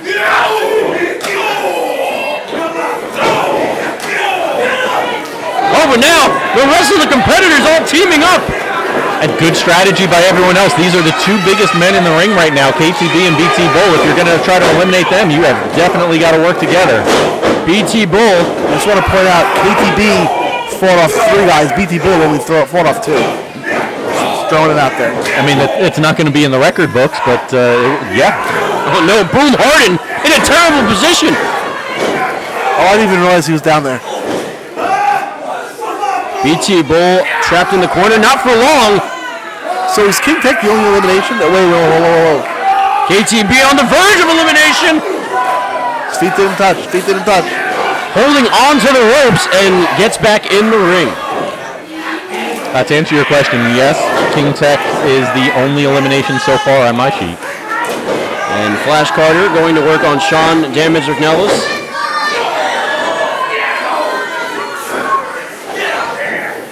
And now Boom Harden on Jungle Jim Wilder. All right, next entrant coming in. Number 9 in the brawl for it all. Entrant number 9. Big Dan. That's 2 members of the Do or Die Posse. The convenient Do or Die Posse has 2 guys in already. Not 1 member of the old guard. Oh, what a beautiful move! Oh, the spear by Big Dan. Well, now it's a numbers game. Who taught him that? Do or Die Posse. And are you kidding me? Did Big Dan just whip out an enziguri? Big Dan and KTB, brothers by blood, and through the Do or Die Posse, taking care of business in the brawl for it all, as Jungle Jim Wilder trying to keep that cooled down. Yeah, Jungle Jim, I mean, in a brave but stupid spot between Big Dan and KTB. Yeah, definitely stupid. Wilder working on Boom, saying, I'm winning this. Boom sending Wilder out. No. Wilder holding up to the top rope. Flash Carter holding on to the top rope. Oh, what a kick, and Jungle Jim Wilder has been eliminated. Elimination number 2. Jungle Jim Wilder has been eliminated. Now I wonder, I don't know if this is anything, but do you take consideration if you eliminate someone in the brawl for all, you get a title shot? If you eliminate the last man in the brawl for all, you get a title eliminated shot. the Iron Man champion. Does he get an Iron Man title shot? Does that work that way? It doesn't work exactly that way, but it wouldn't be a bad idea. And by the way, Boom Harden just got eliminated by BT Bull. So if you eliminate the guy that eliminated the title holder, you get a title shot. I mean, we can keep going down this rabbit hole.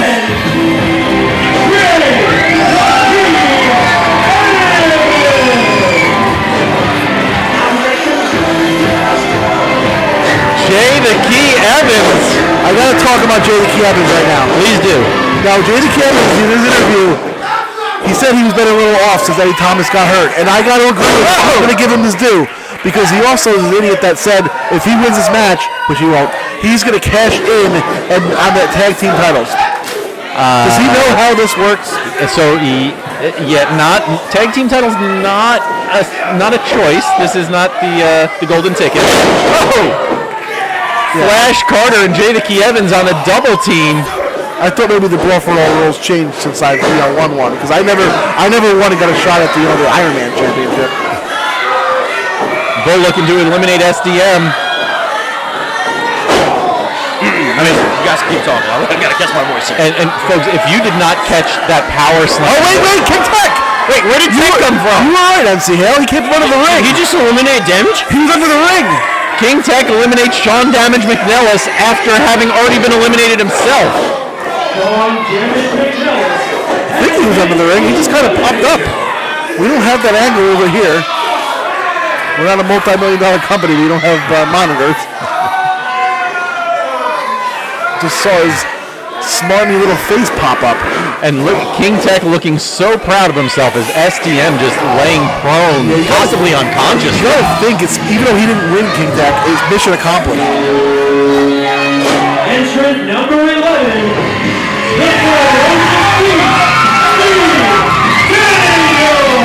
All right, the first member of the X Express to enter the brawl. What number is he?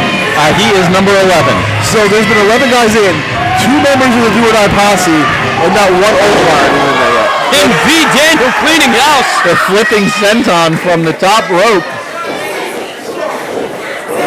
Big Dan going after him. No!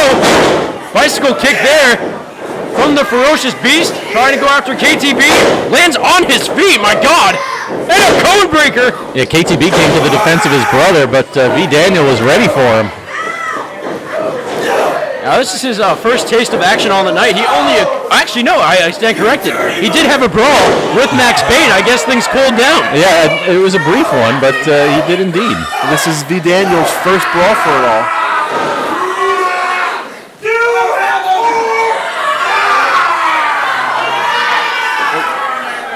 Oh, Big Dan wanted saying do or die, but was met with a kick from Flash Carter.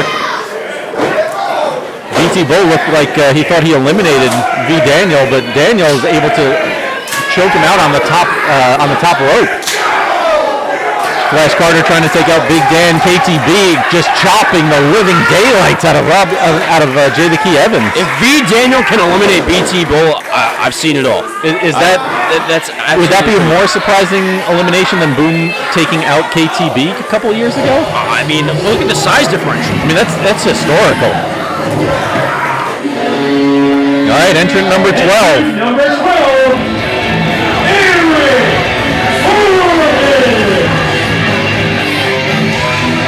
The second member of the contingent, BT Bull, still in there. The mat mechanic making his way into the brawl for it all, number 12. Looking to get his first one of the night, unfortunately. Right, came up short. We'll point out 2 contingent members, 2 Do That Posse members, and not one home member. V. Daniel, 1 X Express member. V. Daniel trying to get a little bit of revenge for the X Express. V. Daniel going for the ride with Eric Corvis as they take out other competitors and smushed in the corner. Eric Corvis delivering a headbutt right to the face of Corvis. Oh my God! Eric Corvis has done almost everything in this company. He's never won a brawl for it all. One of the few accomplishments. Out here in the middle of the ring, we've got Corvis on Corvis violence.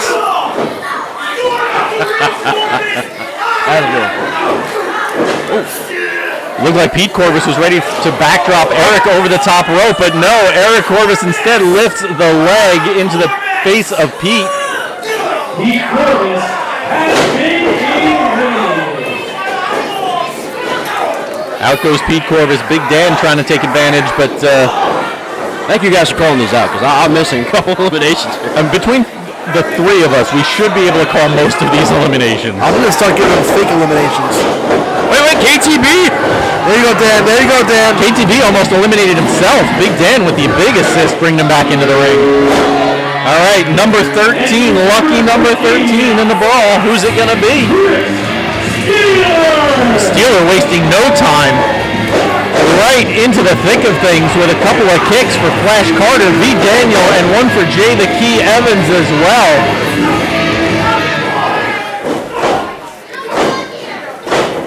Bull and Corvis in the corner. Chris Steeler going to work on both of them.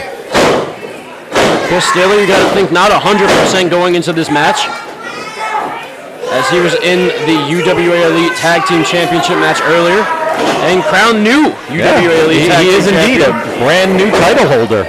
Rainbow Cutter! Rainbow Cutter from Flash Carter! I've been waiting to call that one for a long time. Flash sending Big Dan into the ropes. Flash ducking the clothesline. Another Rainbow Cutter, no! KTB caught him. Just throws him down. Right at the feet of his brother, and then using Big Dan as a weight. Flash up and over. There you go. Thanks for coming, Flash. That's what you get. KTB and Big Dan combining for that elimination. You stick your nose in the Do or Die Posse business, that's what happens. You get eliminated. I mean, I gotta say, still a pretty good showing for Flash Carter in his first match back in UWA Elite after some time. He now have to swindle his way into some other title match at last breath. Entrant number 14.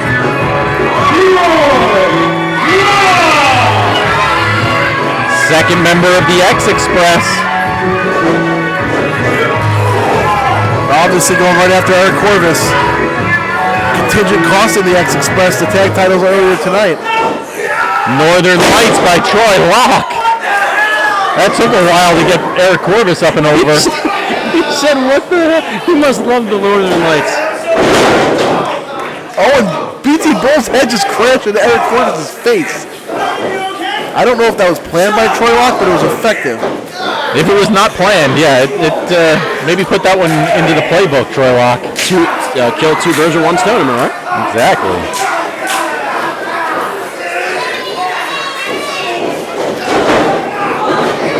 Now, Troy Locke going on the attack of Eric Corvis. BT Bull collecting himself in the corner. Oh, and I think BT Bull just took out V. Daniel there. Not out of the match, but onto the mat. Big Dan puts Troy Locke in his place. Big Dan and KTB working on Locke. Corvis and Bull are being kept apart very well by V. Daniel and Chris Steeler. You can see the effectiveness of teammates, of being in the ring with someone that you know, as you can see from Big Dan and KTB. But BT Bull and Eric Corvis are not able to take control, are not able to take advantage the same way that the members of the Do or Die Posse are right now. Maybe it's tutelage and leadership. Maybe Nicholas K needs to do a little better job. Well, right on the heels of Chris Steeler, only 2 men later, his tag team partner, the other half of your tag team champion, Just Us League, Mike Massacre. Yeah, that's a tough draw for the Just Us League. So you got the Do or Die Posse, the Contingent, and now the Just Us League. And I guess you could technically say V. Daniel and Troy Locke are the X Express. Absolutely, right? Yeah. 2 of the 3 members of the X Express as well. So all those guys in there and not one member of the Old Guard. True. I mean, gonna be the fresher faction for sure. Lady Luck sometimes can have a hand in the victor of the Brawl for it all. And Chris Steeler he's very close to being eliminated. Him and Jay Evans. Yeah, they both went over the top. Massacre going to help his tag team partner. And Jay the Key Evans and Chris Steeler fighting on the apron. Probably the worst part of the ring in this match especially. Both members of the Do or Die Posse on the ring apron as well. With Michael Massacre being dragged to the apron by Jay the Key Evans. Both members of the Justice League and Jay the Key on the apron. Steeler and Massacre have Jay Evans in a bad spot right now. Hey, they're finally on the same page. Oh, never mind. Steeler goes down, Massacre goes down. Both of them are out. Well, they were on the same page. Unfortunately, it was a different book. Entrant number 16.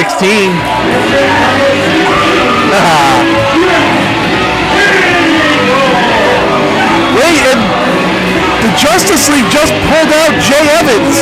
Jay Evans is eliminated by people that are already eliminated.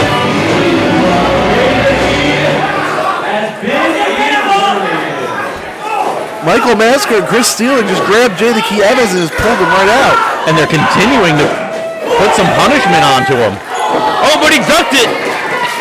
And the Just Us League collided once more, and a super kick to Chris Steeler and a wheel kick. I'm sure our cameras are going to stay rolling on the action outside the ring, but we're going to have to concentrate on calling happening. I'm calling Jay Evans fighting back, not to cut you off. He's fighting back. All 3 members of the X Express, Troy Locke, V. Daniel, and Jeff Cannonball, all choking out Eric Corvis, the mat mechanic, and once again, BT Bull all the way across the ring. Another Northern Lights suplex to Eric Corvis. With a dropkick assist by V. Daniel. You don't need to go to Iceland to see something beautiful. Speaking of something beautiful, Jeff Cannonball in the corner with BT Bull.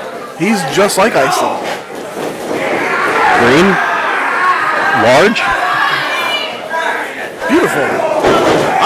I'm talking about the Northern Lights here, right? Everybody picked up on that? Nope. Yeah. No? Alright, I gotta retry that one. All right, next entrant into the brawl. This is going to be number 17. Entrant number 17, referee Ryan T. Wait, what? Why do we keep giving this guy matches?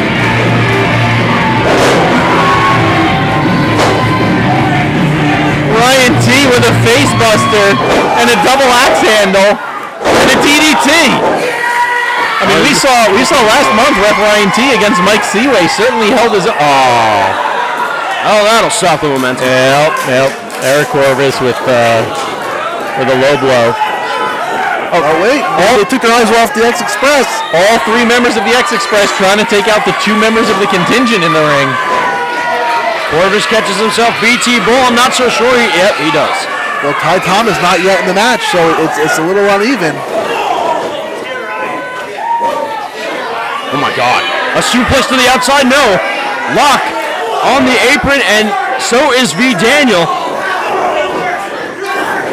I keep getting thrown off that Ryan T's in the match. I keep wondering why the referee. Why is there a referee in the ring? Yeah, I was going to say the same thing. I'm glad we were all on the same page there. At least take the shirt off. Wait, no. We'll be blinded by that light. There's so much going on. Ryan T's trying to beg forgiveness for the Durai Posse. It's not going to happen. And now Troy Locke and V. Daniel. Jeff Cannonball to the rescue. He got poked in the eyes earlier. And they're both out!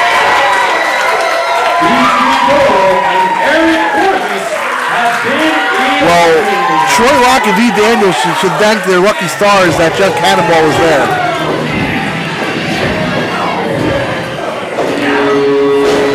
Entrant number 18.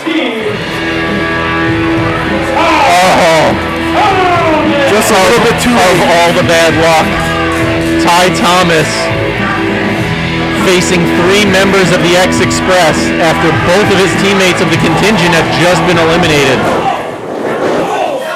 Really good work on Troy Locke, too. Sorry about that. I don't know if you saw Ty went low on Cannonball. Referee Ryan T went low on Cannonball? Ty Thomas with anything but business. Ty says the Cannonball is going out. Cannonball with the reversal, throwing Ty out. No!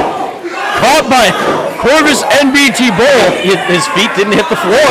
I guess he's still in. It counts, right?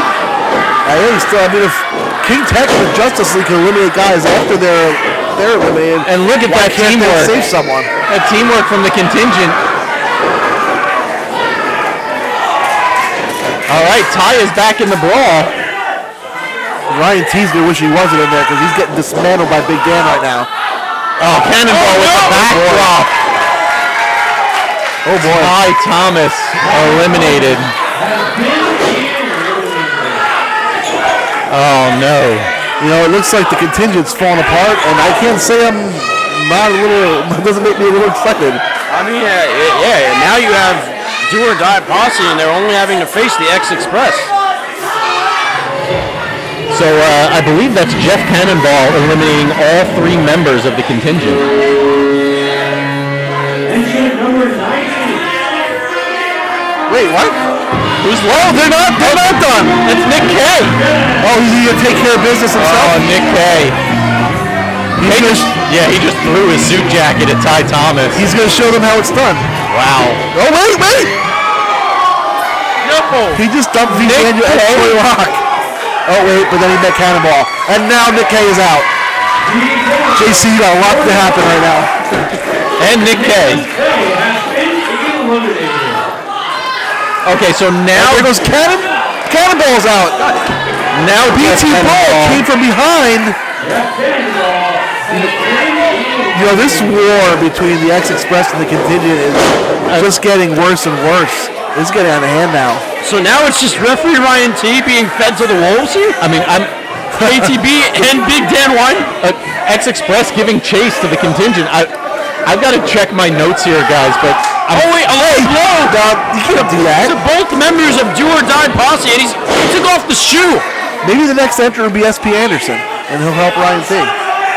Okay, so I'm looking at my notes. I'm fairly certain that all members of both the contingent and the X Express were eliminated by each other. all members of the X Express eliminated the contingent. All the members of the contingent eliminated the X Express.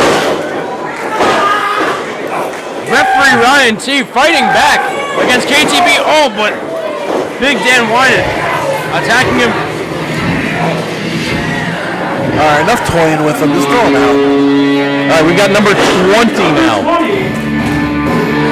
Oh, if you took 20 people to get one of them in, the contingent of the X Express is all wiped out already. That is true. The first member of the old guard comes in at number 20. Well, Mike Seaway continuing where he left off last month. Well, just remember, guys, he didn't know where he was in the British rounds match after, I think, 3 rounds.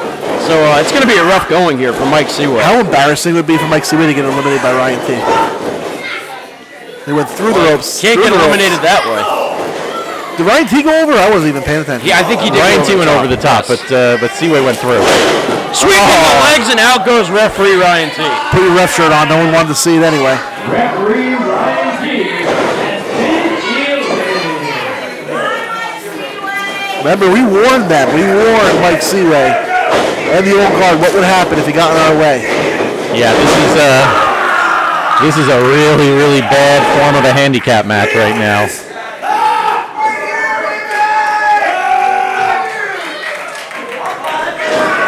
Oh, both of the members of the Do or Die Posse in there going to work on Mike Seaway. And you still haven't seen Robbie Roller yet.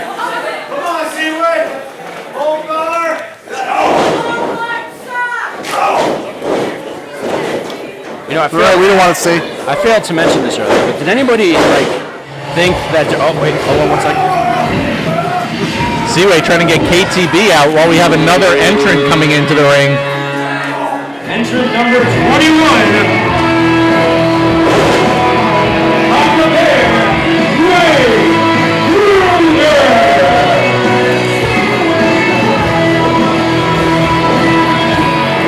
As I was saying before, did anybody in the Hall of Fame induction for the Wretched Boys think he was going to pull a Flair?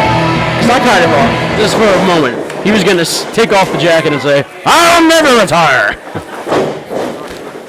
I did not. I had a feeling. Oh, well, I lost a bet. So Wade Kruger making his return. We haven't seen Wade Kruger in a UWA ring in a long time. Is he still a stepdad?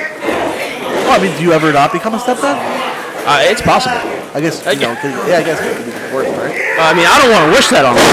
It's just a simple question. But. Double team maneuver from the Do or Die Posse taking out Wade Kruger. Let's get him out. They're saying let's eliminate him, and unfortunately, Kruger doesn't have anything in the way of teammates in the ring right now. Mike Seaway, the closest he's going to come. Last Brawl for All, I was in as an active competitor. So I've been there. Yeah, okay. Yeah. Wade Kruger was in that match, and I don't know what was happening. I turned around at one point, and people were being spanked in the middle of the ring.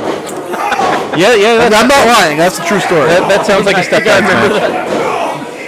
That does sound like a stepdad's match, yeah. And then he asked me to spank the guy, and I just kicked the guy in the head. I thought that was more effective.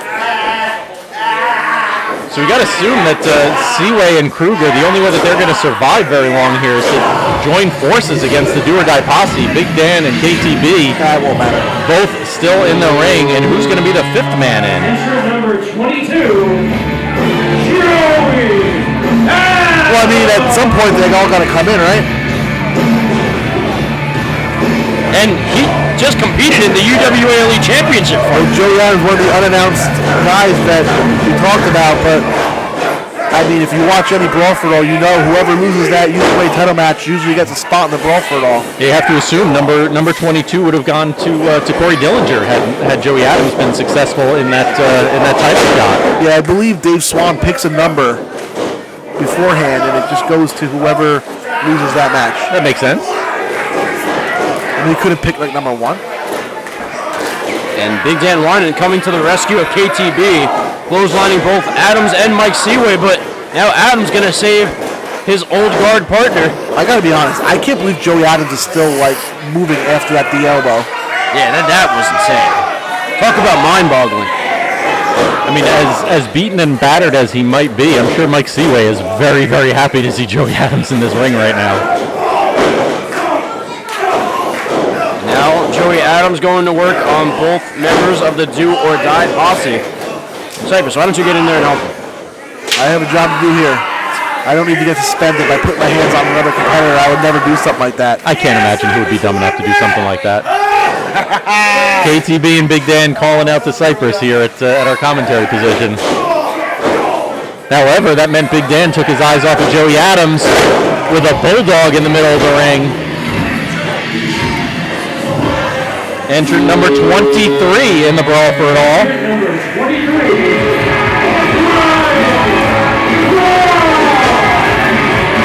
Ryan Rise with a bit of a different look. I think he's cosplaying as Orange Cassidy. He's freshly squeezed Ryan Rise. And notice his slow pace in getting into the ring. Well, it is Halloween. With as many times as I have worked with Orange Cassidy, to see somebody on the indies cosplaying as him in a match is one of my favorite things I've ever seen in a professional wrestling ring. Well, and that's a shoot. Rise just like rolling into the ring. Can we talk about how Ryan Rise got the spot? Are you guys aware of how he got in this match? There was one spot available for a Lost Boy, and it was Miles Penn and Coin. Yes, the Coin. Miles Penn and wasn't Junie, the other one, Ethan Promise. Come on, man. They called heads or tails, and Ryan yells out, "Well, what do I get?" And then you get sideways, and they flipped the coin and it landed sideways. And what a kick to the shin! I mean, another one. Just vicious. How vicious is KTB still standing? You know, it's one kick after another. He made him look. You don't want to play games to do or die posse. Just telling you. Up, over, around, and through Ryan Rise. And back up to his feet. ATB on the losing end of that.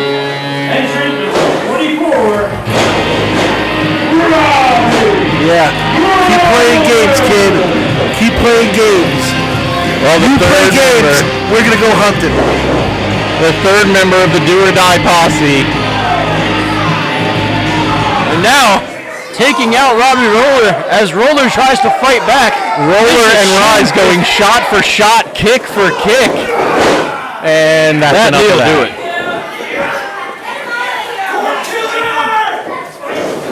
Where did you learn that move from? Oh, he didn't hit met us, with the Superman punch. Oh, shoulder tackle. What a beautiful gore. Into a spear. Beautiful, beautiful gore.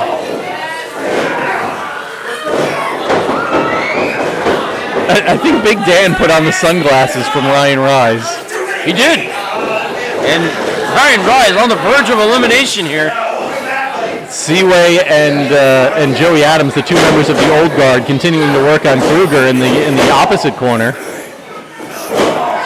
KTB trying to catch his breath. Robbie Roller trying to catch his breath. Big Dan going at Rise, but Rise catches him with a big right hand. And back to those kicks. I don't think this would be an elimination. He rolled underneath the rope. And then Wade Kruger, like I said, the other end, he's fighting back on the Old Guard over there. All right, number 25. Who are we going to see? Who is it going to be?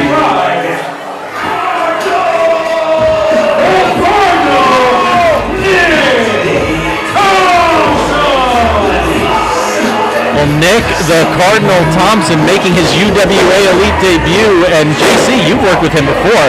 Tell us a few things about the Cardinal. For many years. Oh wait, going for the wing splitter, and he gets it right off the bat on KTB. That is his finishing maneuver. That's a big man to go after on your first shot. He's not throwing out KTB. Nearly had him though.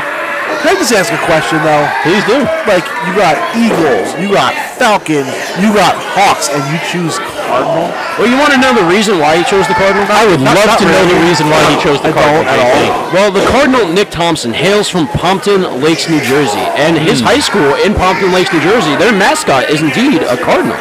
And he wanted to show some hometown pride and represent Pompton Lakes proudly by being known as the Cardinal, Nick Thompson. I mean, it could be worse. He could be from St. Louis.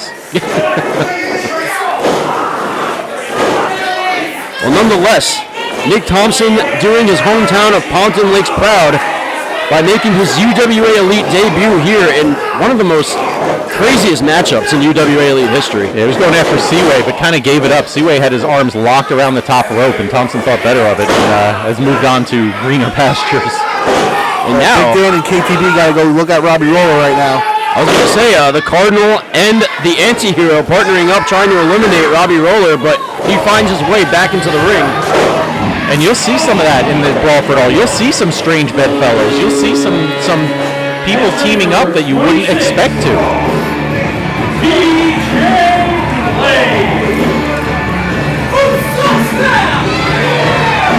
Wow, he said it and he didn't even get into the ring yet. I mean, get it out of the way early, right? I suppose so. What a knee, though, to the head of Big Dan. And the clothesline. Unfortunately, he still sucks. You know, I told the old guard to heed the warning and stay out of our way. What does TJ Blade do? The first thing he does is goes after Big Dan. The side slam from TJ Blade, though, onto Robbie Roller was vicious. He got some air on that one, then a cannonball for KTB. Thompson going after Seaway, but meanwhile, Big Papa taking a big elbow. He likes it when you call him Big Papa. Big Papa Bear. That's what they call him, right? It is Papa Bear. He wanted me to really say that, so I'm Big Papa Bear Wade Kruger. Does he have your hookup? I suppose so. I hope not that Big Papa. Holla if you hear him. I guess nobody hears him. The Anti-Hero trying to take out the Cardinal. Nothing doing there. But if I do need a math lesson. Blade and Seaway working on Kruger. KTB and Roller with a meeting of the minds over in the opposite corner, trying to gather themselves a little bit. Wade Kruger really getting stomped.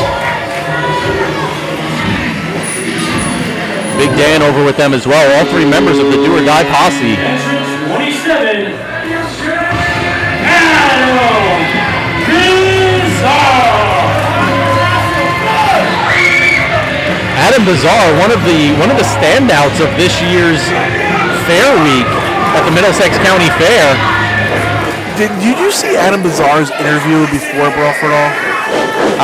Yeah. He was talking, and they was having a conversation with someone, and the camera pans, and he was talking to himself.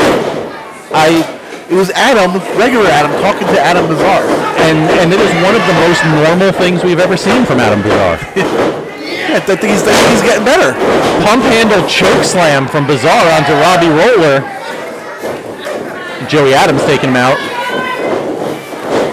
Into the corner goes Bizarre. Adams with the follow.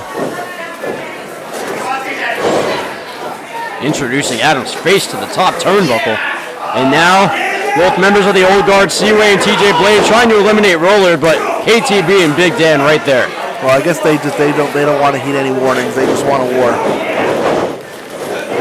Blade going for the ride. Double clothesline from Roller and KTB. Bizarre rolls up Joey Adams and then delivers a knee to the side of the head. Too sweet, me, Cypress. No, don't get away from me.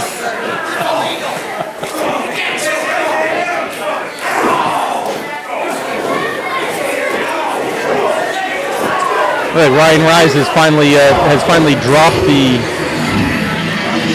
No, just like say he puts his hands in. Yeah, never mind. Looked like he was getting serious for a minute. 28.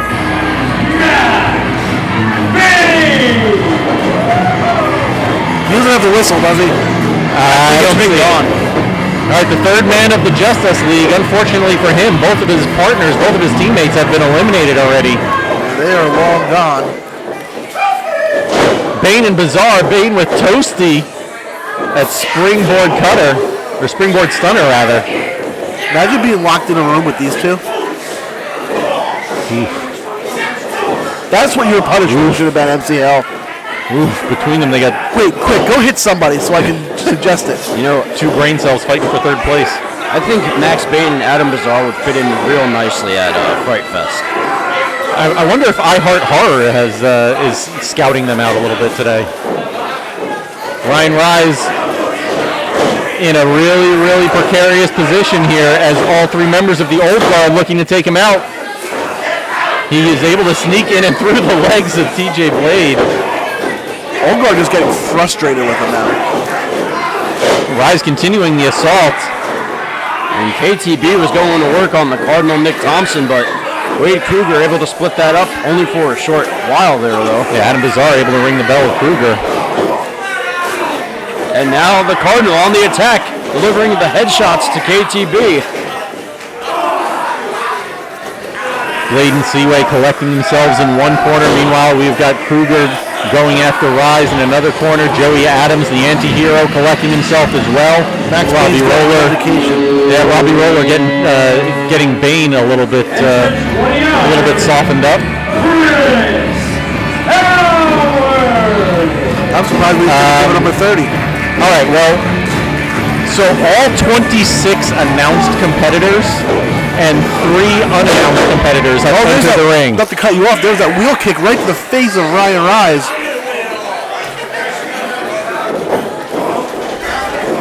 Oh, you made sure to get that one in. Yeah, something told me I should get it in. I should have missed one of those. I have no idea what you're talking about.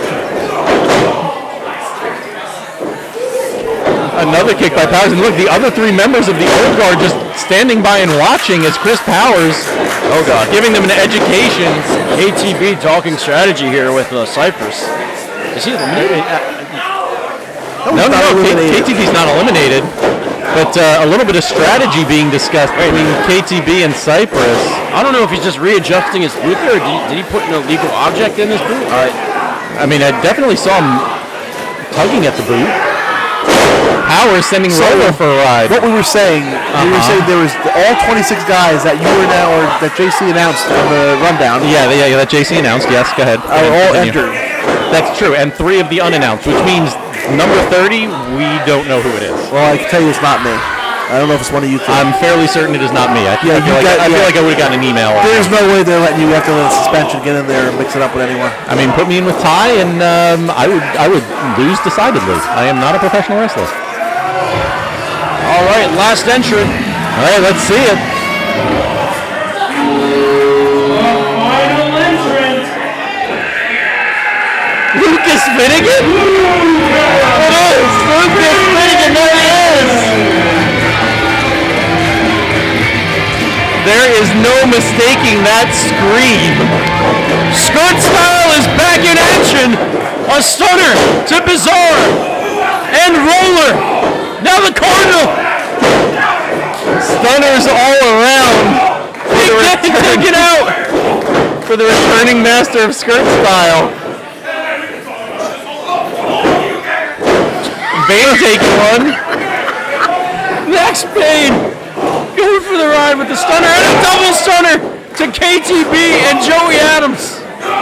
Kruger gonna take one? Well, Kruger tried to reach out his hand in support. TJ Blade faring no better. Wow, what a landing from that bandana. I think we got Chris Powers and Mike Seaway. Are they the only 2 who didn't take a stunner? I'm not even sure about Seaway. Yeah, Seaway may have. There's so many guys. I don't even know anymore. The rolling uppercut from Finnegan. Trying to kip up. Finnegan saying, I can't do that anymore. You got a bad back. You can't kip up anymore. And the fish block avalanche in the corner. There's the stunner for Chris Powers. Well, last couple times we've seen Lucas Finnegan, he's been our broadcast colleague. There was the roly-poly fish heads being delivered into the corner, into the turnbuckle. Matter of fact, he was our broadcast colleague last Brawl for it all. That's true, he was.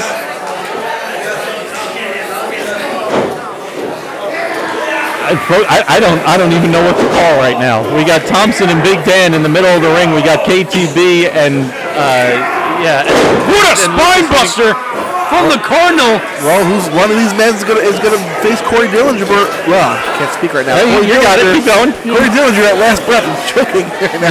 We got there. Try not to cough. you got there. It took a little while, but you got there. It's been a rough night for the voices of UWA Elite. Good grief. There you go. Drink some water. I was trying to make it without drinking the water. And now the Cardinal Nick Thompson, a chop from Robbie Roller into the. Oh, look at Big Dan holding up Cardinal Nick Thompson for KTB to deliver that elevated clothesline. Oh, slingshot right into the super kick. Dispose of him. Send the Cardinal flying. Oh, boy. I mean, after that bit of punishment, there is no way the Cardinal is staying in that match. Nick Thompson has been eliminated. The state of Arizona is used to Cardinals losing all the time. Oh, my friend. It was nice seeing him, though. I like how we went with two different flavors of the same joke, Cypress. It's just endless. You can just go anyway with it. We're going to ignore the fact that JC thinks he has a friend. Oh, hang on. Bizarre with Chris Powers up on his shoulders. Remember, former teammates.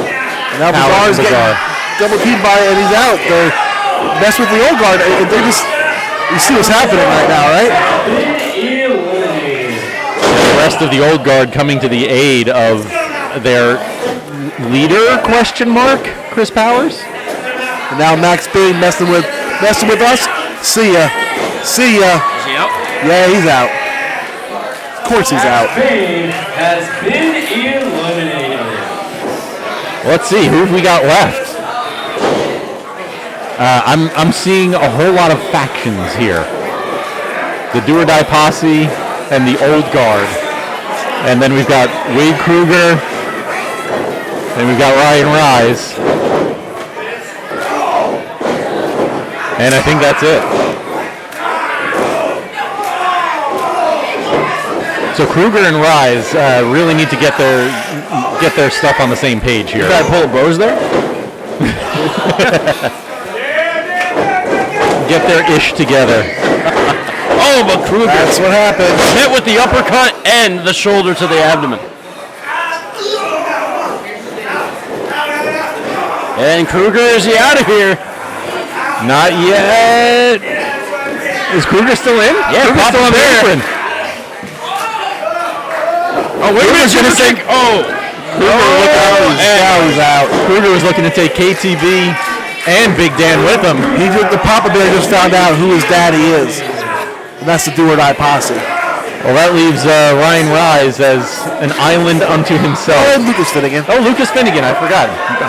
Please forgive me, Lucas. It's all right. Someone help Roller. Roller's on the apron. Where's Big Dan? Rise takes out Roller. Is Roller out? Is he? Yeah. He's out? He's out. I think. Yeah, Roller's been eliminated. Okay, we do have confirmation from our officials. No, take him out. You know what? I'm not even worried about the old guard right now. Take out Ryan Rise. He needs to be taught a lesson. These double team maneuvers from Big Dan and KTB. He thinks it's a joke. This isn't a joke. Absolutely vicious. This is not a joke, and he's about to find out right now. Bye. Ryan Rise. Announce it. Ryan Rise has been eliminated.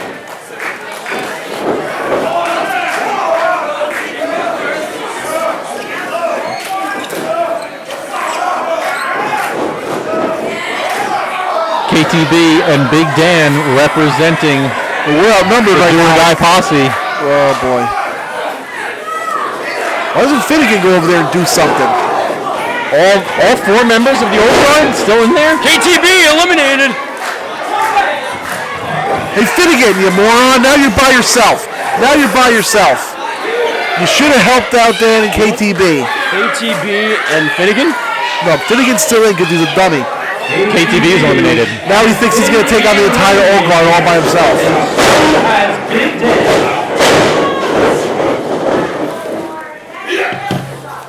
All right, let's go, Lucas. Crossbody. I mean, Lucas Finnegan has got to be the emotional favorite right now, right? The underdog. I mean, there's no favorite for me right now. Like, he sat there and watched. He sat there. He could have worked with us. I mean, the old guard are the ones who actually did the eliminating, though. It wasn't Finnegan. But then he's got to face all four members of the old guard. He's got to think of it. Now he's out. See, that's what happens. Boy. That's what happens.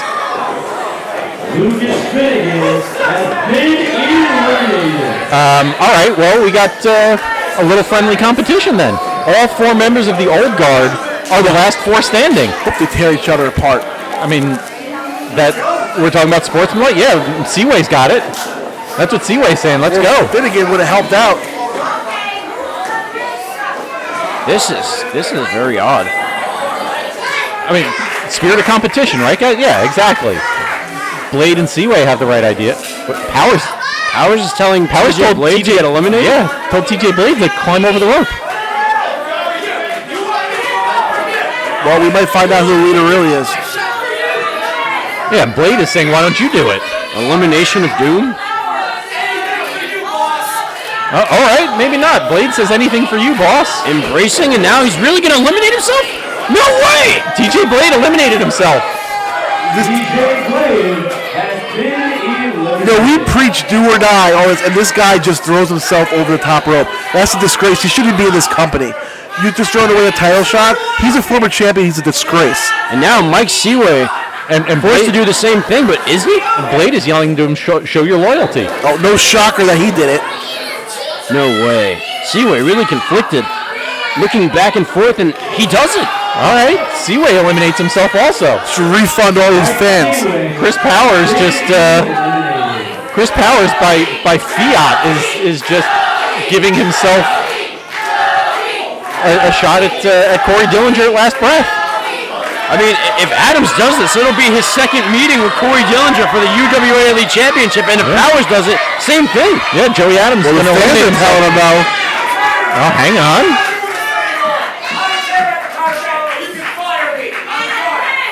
Joey Adams saying, I don't care about the contract. We talked about this before.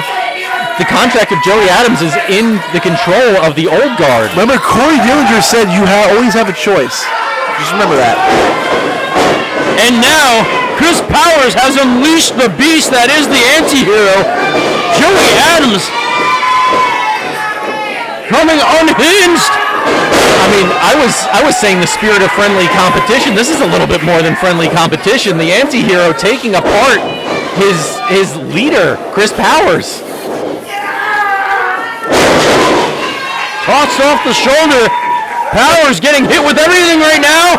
Over the top and not eliminated. The look on the face. So Seaway and TJ Blade just made their way past commentary to go back to the locker room, and those two just disbelief. Those two are embarrassments to wrestling. Chris Powers up on the top turnbuckle, drop kick.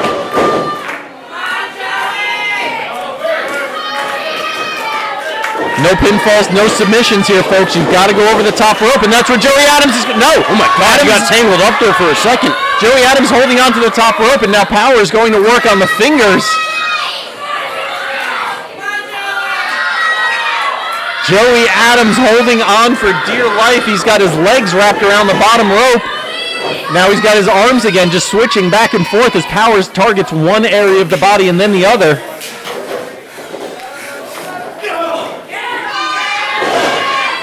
Adams fighting back, hanging up Powers on the top rope. Powers with a head of steam. Both men on the apron right now, folks. Are you kidding me? This is unbelievable. The 2024 Brawl for It All has both of the two remaining participants on the apron slugging it out, and they're members of the same faction. I mean, I don't know about that after this. That's a fair point, Cypress. He has basically just quit the Old Guard. He might have quit UWA. That contract is in control of the Old Guard also. Well, the best way to get around that is to eliminate Powers. I mean, if Joey Adams pulls this off, does the contract for Last Breath supersede the contract that the Old Guard has? Don't take my word for it, but I would say yes. I'd say it's got to be a business decision for UWA Elite President. I think this may be a legal battle if this goes down. For a body slam on the apron. I mean, no German suit. What is happening right now? Well, Chris Powers looking to make this a non-question neck breaker. Oh my God! Wait, no! Both fell out. Joey Adams and Chris Powers both fell off the apron at the same time. I mean, the brawl is over. The brawl is over, but we don't have an official decision yet. JC is going. Yeah, JC's running over to the officials right now to see if we have a decision. Dave Swan going out with him. Yeah, that's who I want to see after I just wrestle the Brawl for all, JC. Well, I mean, JC's got to get the official word from someone. All right, Ryan T and SP Anderson are at odds too. SPN, they're raising the other people's fans. I think. Yeah, I mean, they each had a different angle of this. Yeah. They each had a different view. So one sees Joey Adams, the other sees Chris Powers. And I couldn't see who's with who because the pole's in my way, so that's why I couldn't tell you. I mean, we may actually have to go to video. And here come the other two losers. And by the other two losers, Cypress is referring to Seaway and TJ Blade, the other two members of the old guard. You know what? And I gotta say real quick, I give props to Joey Adams. I'll give him credit. He didn't just fall down and lie down. And even Blade and Seaway disagree. Seaway. Ladies and gentlemen, UWA Elite President Dave Swan has informed me that Powers and Adams Creed hit the floor at the same time. Henceforth, your co-winners of the Brawl Royale, Joey Adams and Chris Powers. Is that a triple threat? I would guess. Here comes the champ, Cory Dillinger, the UWA Elite Champion, out to ringside. In consecutive months, he's beaten both of them. Now he's got to beat them at the same time. Cory Dillinger can lose his UWA Elite Championship without getting pinned in a triple threat match. Is that how this is going to play out?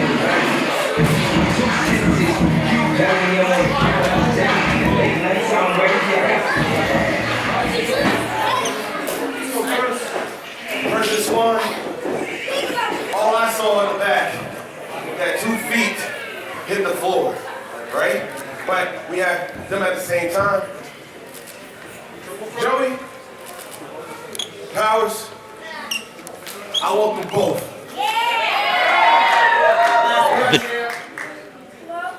I want them all.